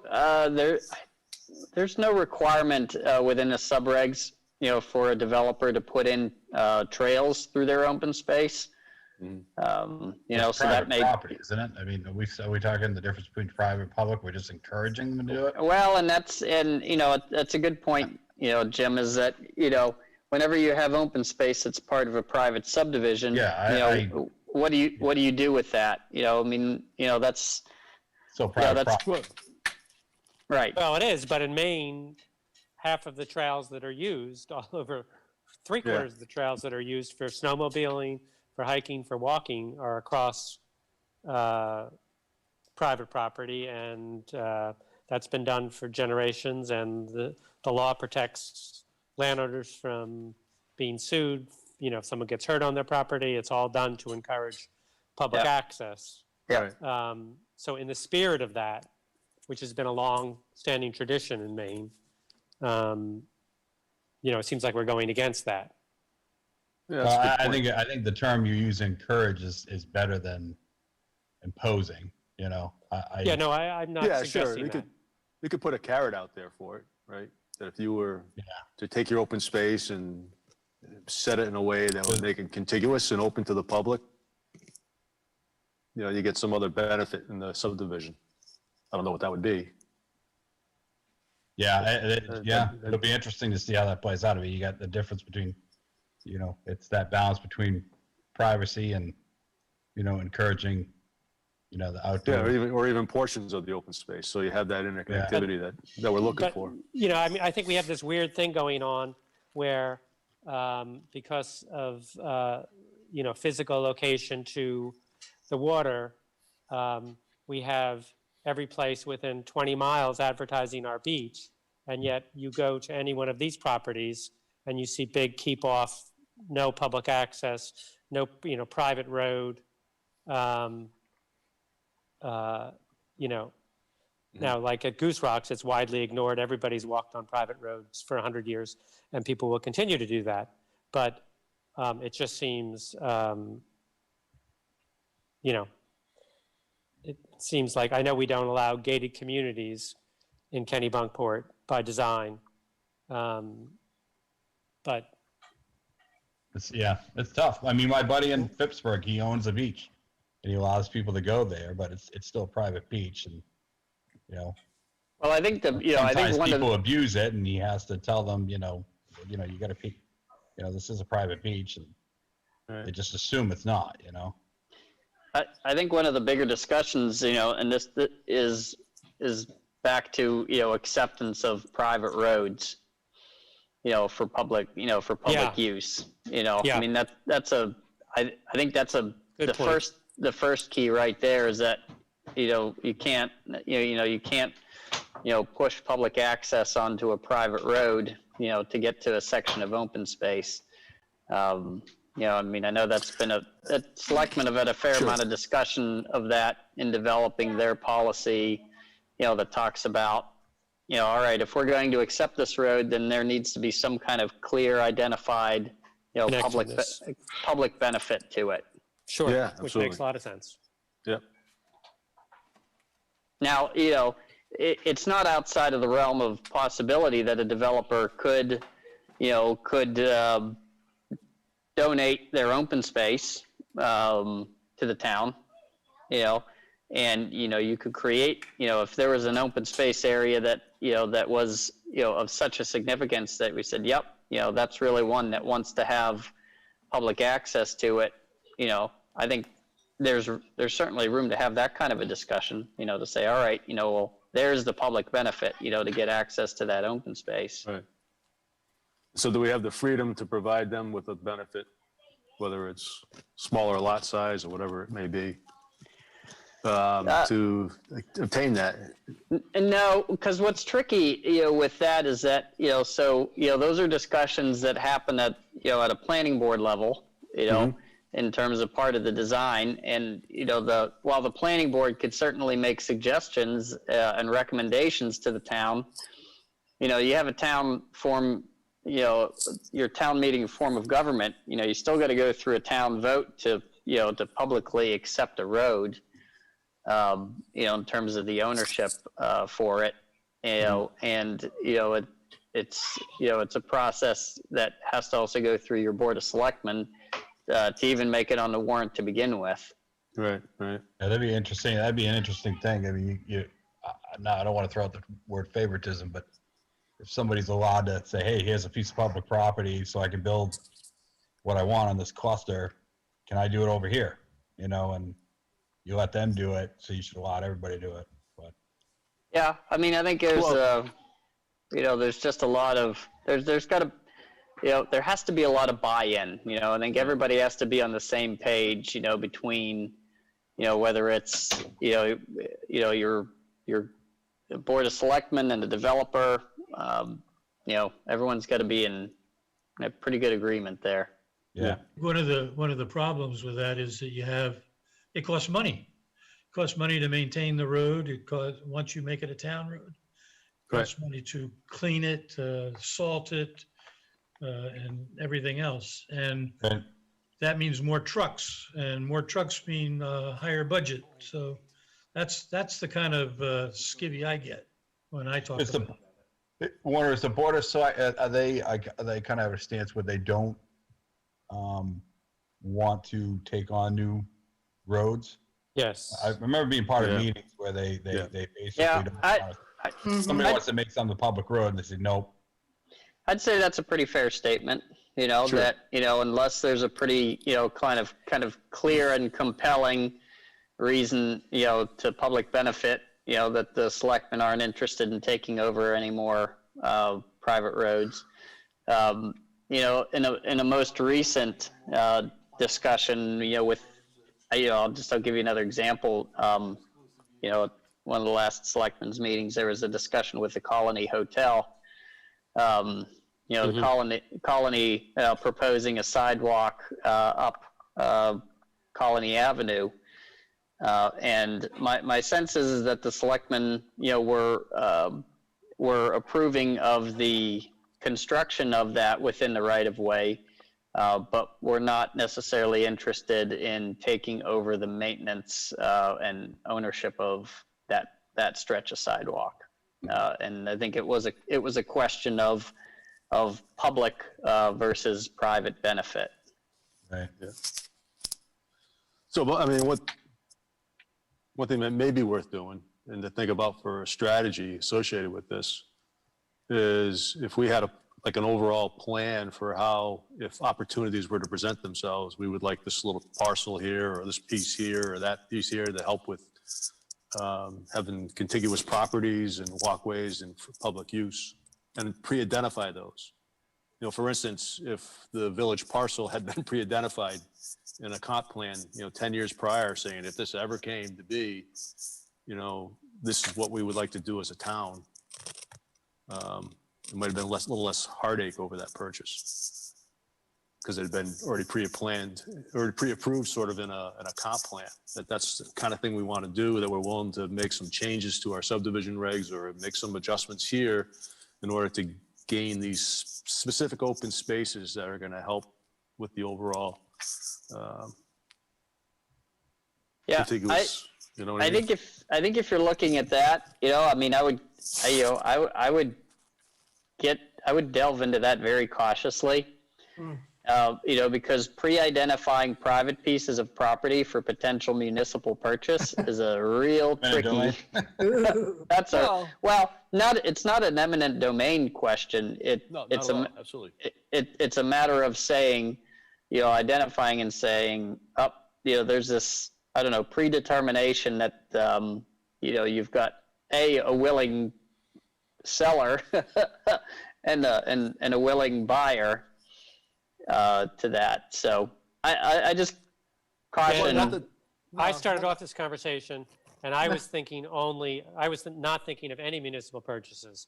I was thinking simply of the connectivity issue and looking at the town map and town walkways and town trails and town biking and where, if we had a master plan that showed it all, where would you want it to, where would you want it to go? And, I'll use an example. The trust now has that trail, the Meadow Woods, which connects a lot of their properties down toward the beach. Well, you've got a new subdivision that's just been built toward the beach, and there's probably going to be another one day with the huge parcel next to it. Well, wouldn't it be great if you could have a walking path continuing down all the way to the beach from, so anywhere in town you could walk or hike, toward the beach. Parking's a big problem there. Yeah. No, and that's a good point. I mean, and I think those are great kind of policy directions and encouragements that, that the plan, definitely wants to have, and I think that, the supporting of gathering an inventory that has all of those pieces to it, right? That has the conservation trust trails, that has the town properties, and here are your, here's the low hanging fruit opportunities of where connectivity, just needs, this little connection and that little connection. Yeah. Let me just clarify. I am not interested in or proposing that the municipality ought to be purchasing any of these properties. I was just, and I screwed that up by bringing up the village parcel one, which still sticks in my throat a little bit. I think we only should buy property when we definitely have a plan on what we're going to use with it. What I want to do is basically what you said there, Paul, is if there's properties that if they become a subdivision but we should know this ahead of time. It shouldn't be something that we just look at every time a subdivision pops up. Right. We should kind of know ahead of time.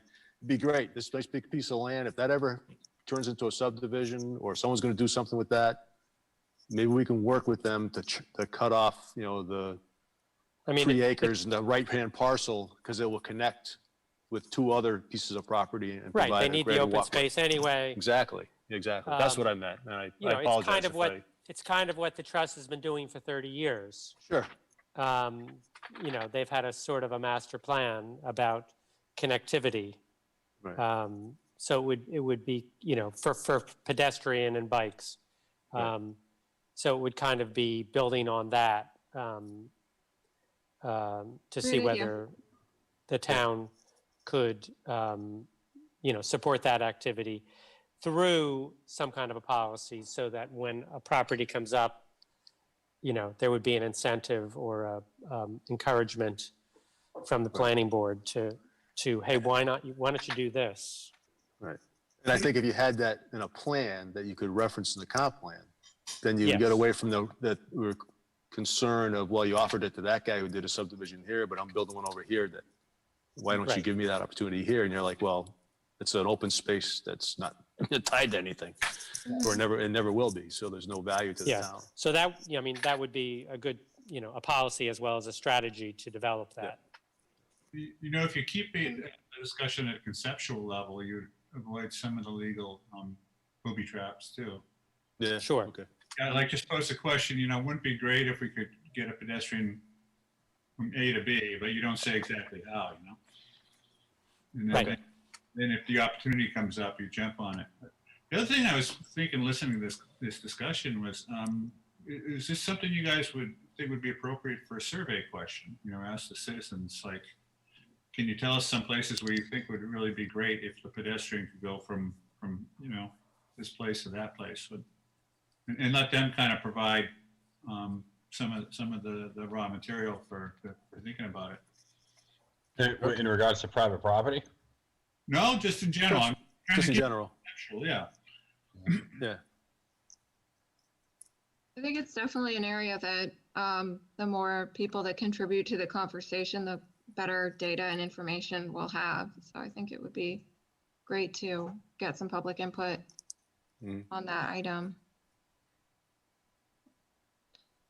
I'm going to scoot to the next slide just because I'm being mindful of the hour. Yeah, that's true. There's a section on local road design standards and some of the, I'm not going to read through everything here, but sort of a high level summary of what the road design standards are, access management from a local and state perspective, some of the items in the subdivision regulations that Werner just touched on in terms of sidewalk construction in targeted growth areas.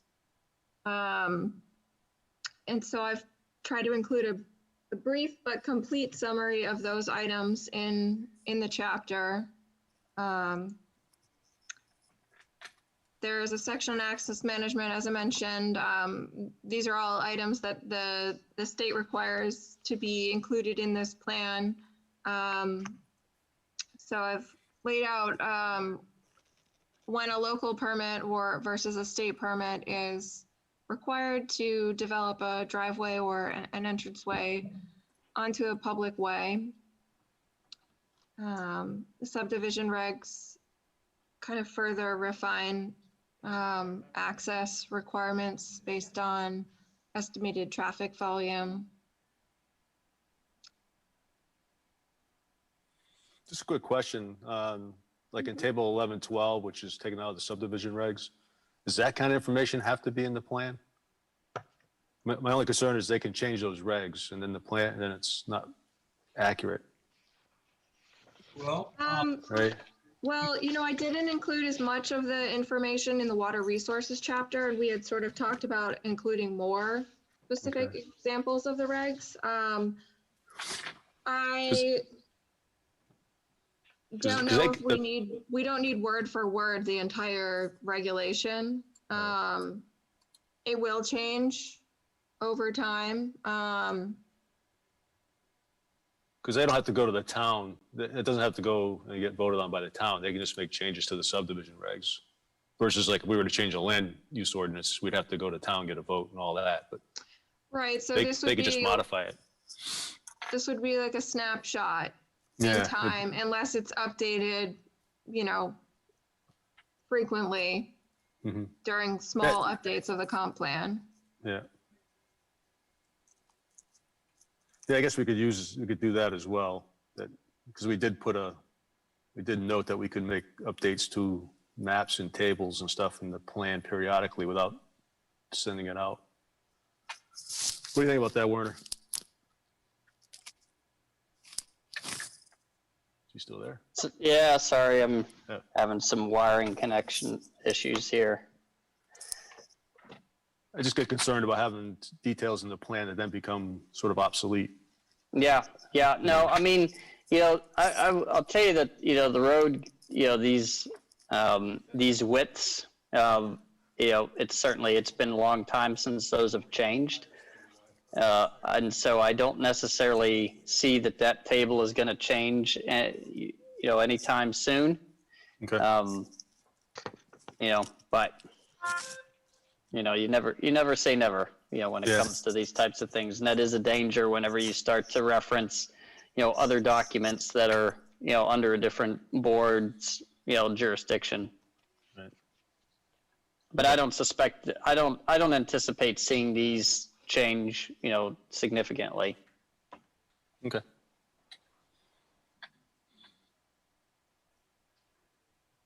Go on, Liz. Thank you.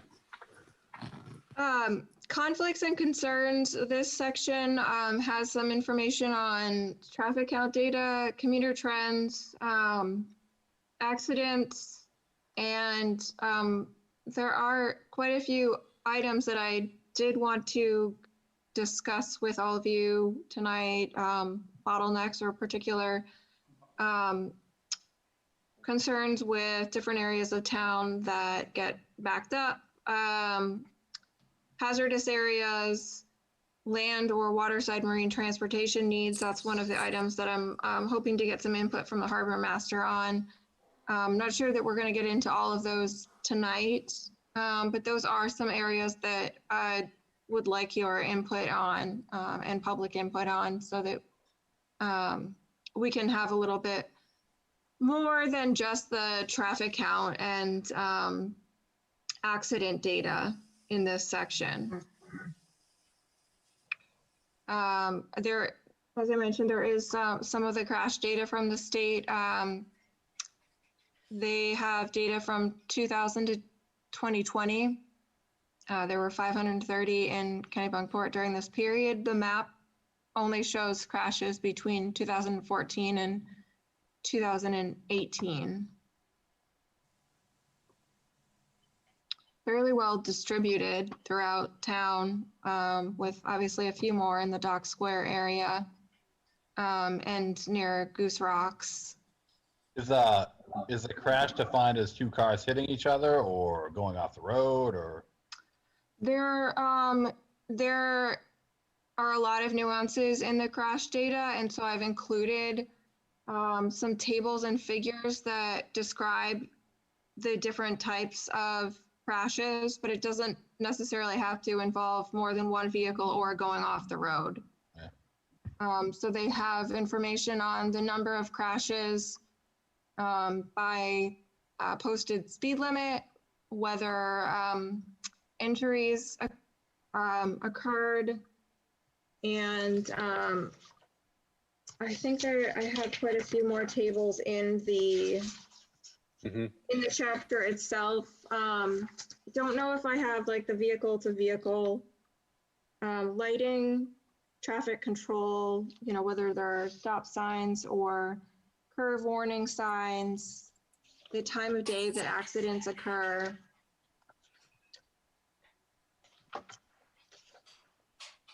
The time of the year.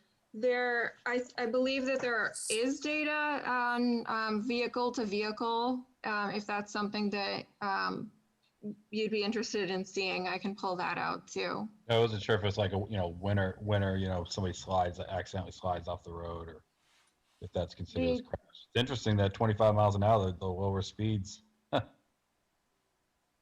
higher. Yeah. It probably hit some ice.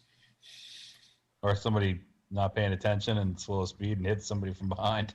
Yeah, well, and that's the thing. I've looked at some of the crash data, relative to some of the the in-town locations, and it can be pretty minor in terms of what all of a sudden that now shows up on a chart as a, quote, crash. You You know, mean that, one of the attendants down at Cape Porpoise that's parking cars and scrapes the other one? yeah, sometimes it's stuff like that, like if it's something that winds up being reported, then chances are it's going to show up in a chart somewhere. Don't ever let them park your car down there. Sounds like a story. Yeah. An expensive car. Not mine, but.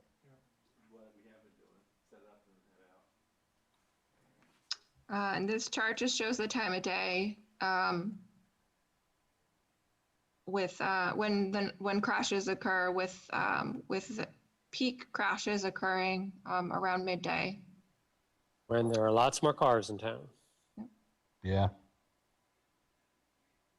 All right, coming up on the last couple slides, would you like me to continue for a few more minutes? Sure, we should finish it. Yeah, we could. Okay. Yeah. Okay.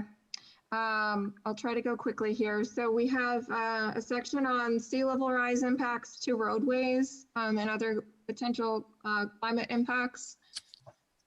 And what I've done here is take some of the sea level rise data that we have looked at in the different scenarios. So there's the HAT, which is the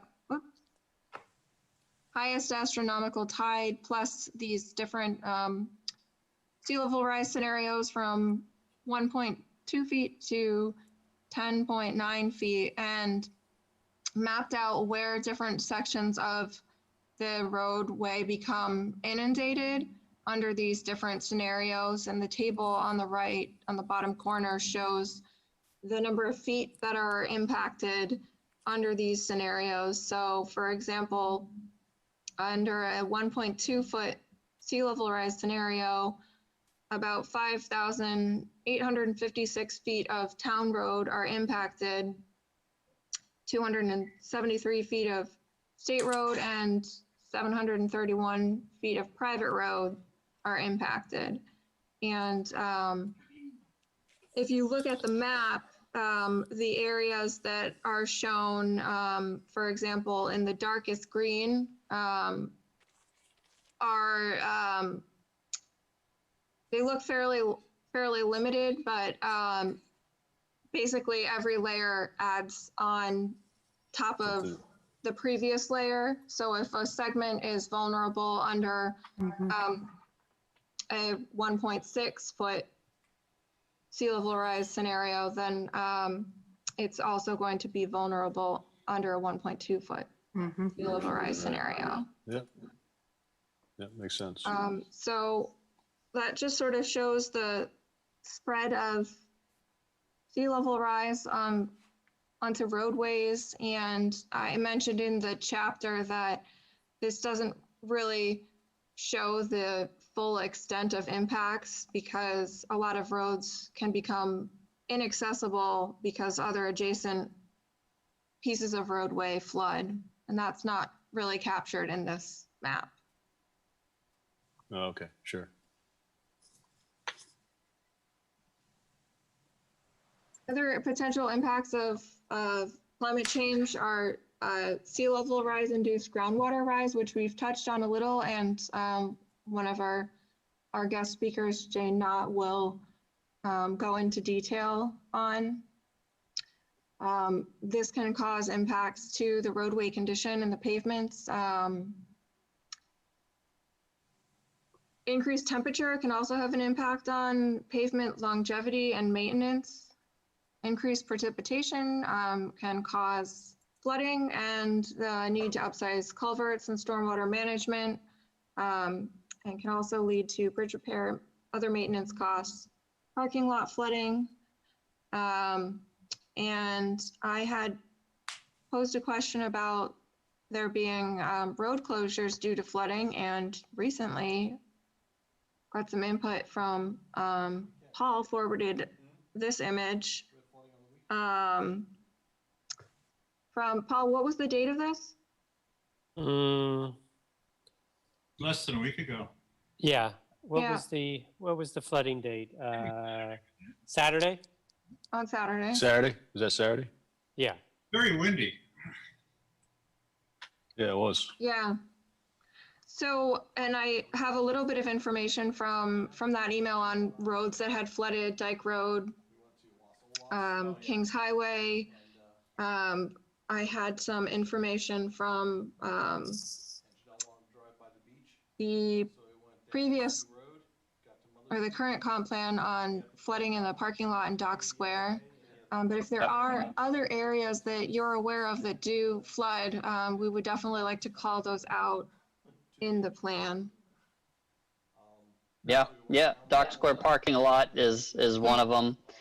Ocean Avenue, down by the River Club, Yep.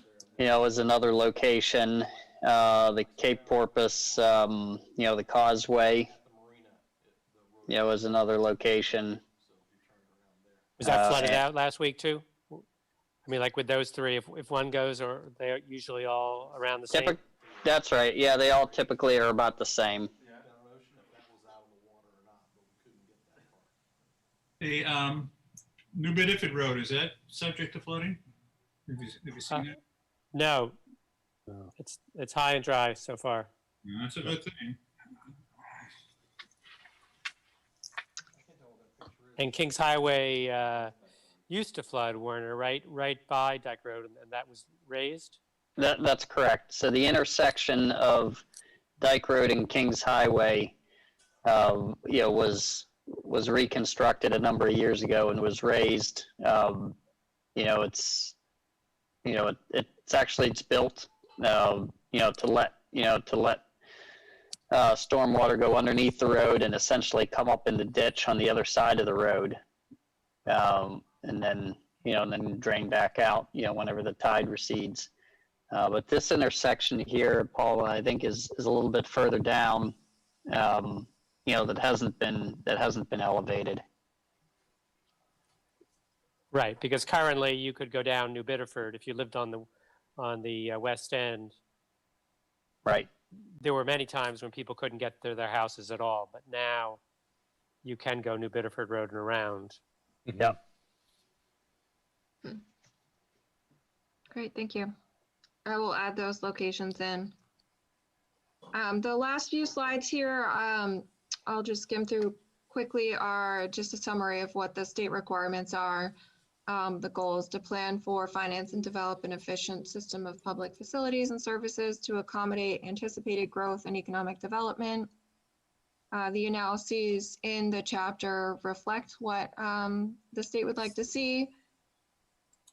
Conflicts, sidewalks, connectivity, we talked about that quite a bit, and it's one area that I think we'll be exploring quite a bit more during our public input sessions. Bicycling amenities, walking amenities, budget issues for road maintenance and improvement, parking, parking standards, transit, different type of public transportation terminals, public airports, some other items that are just kind of part of a basic transportation inventory, land or waterside transportation facilities needed. This is an area that I think still needs to be fleshed out in the chapter. Local access management measures are summarized. And there's a section on land use implications.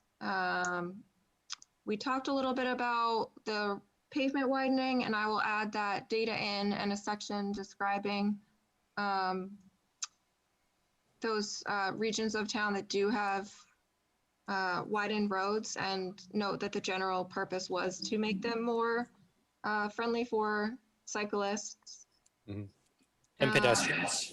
And pedestrians. And then there's a summary of some of the standards in the subdivision regulations related to transportation and connectivity and sidewalks. I didn't list out all of the strategies, but that's something that we'll be exploring when we get into developing strategies with more detail following our public input sessions. And that is the end of the slideshow. Okay. We have a lot of notes from you. Thank you very much for all of the comments. Yep, good conversation. Any other questions? We're getting, we're 10 minutes past our witching hour. That's because we had good conversations. So, okay. Number 3, the winter public outreach. Do we need to do anything on that? We can give Today? you like a 2-second update if you'd like. Sure.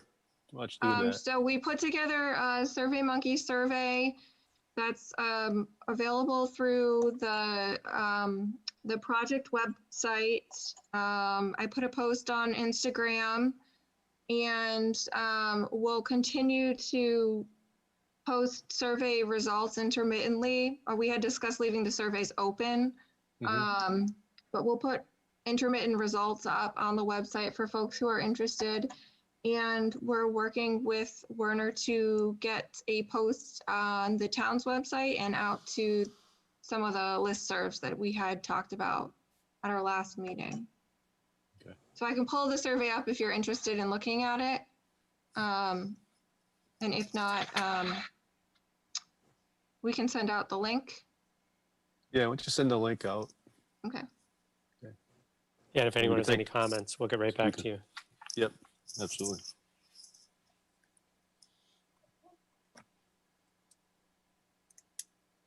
Okay, thanks. All right. Okay, thank you. All right, so just if we do quickly, I guess we can do the review of the minutes from January 5th. Gone through those. I'll make a motion that we accept them as written. Second. Any discussion? All in favor? Aye. Here. Here. Aye. Sure. Sounds like unanimous, Janet. Thank you very much. You're welcome. Okay, then next steps is for our next meeting, which would be first Tuesday in February, which would be the Groundhog second. Ah, Groundhog Day? Is that what it is? Groundhog Day? Good. Awesome. All right.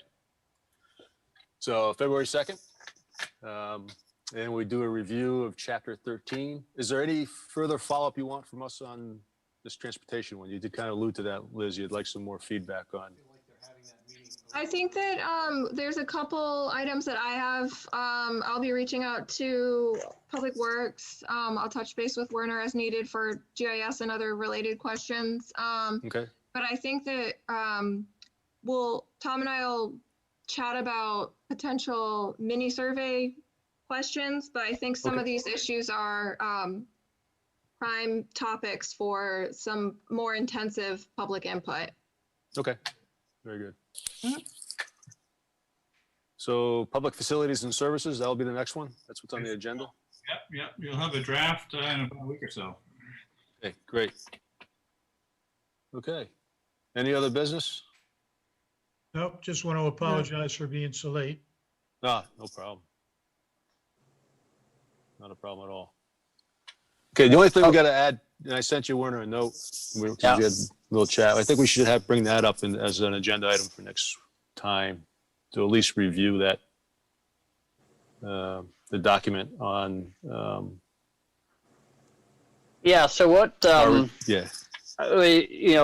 for you all that you may recall, we have in the ordinance, growth planning committee gets to look at, and have a discussion, on a every 2-year basis, looking at the growth maps, in terms of, whether or not there are any parcels that need to be, identified or reassigned. And so we're at that 2-year mark, I think, in terms of looking at that. And so we had created a draft policy that we had talked about, but when Dan and I went back and forth, I don't think it was something that was ever adopted, the policy.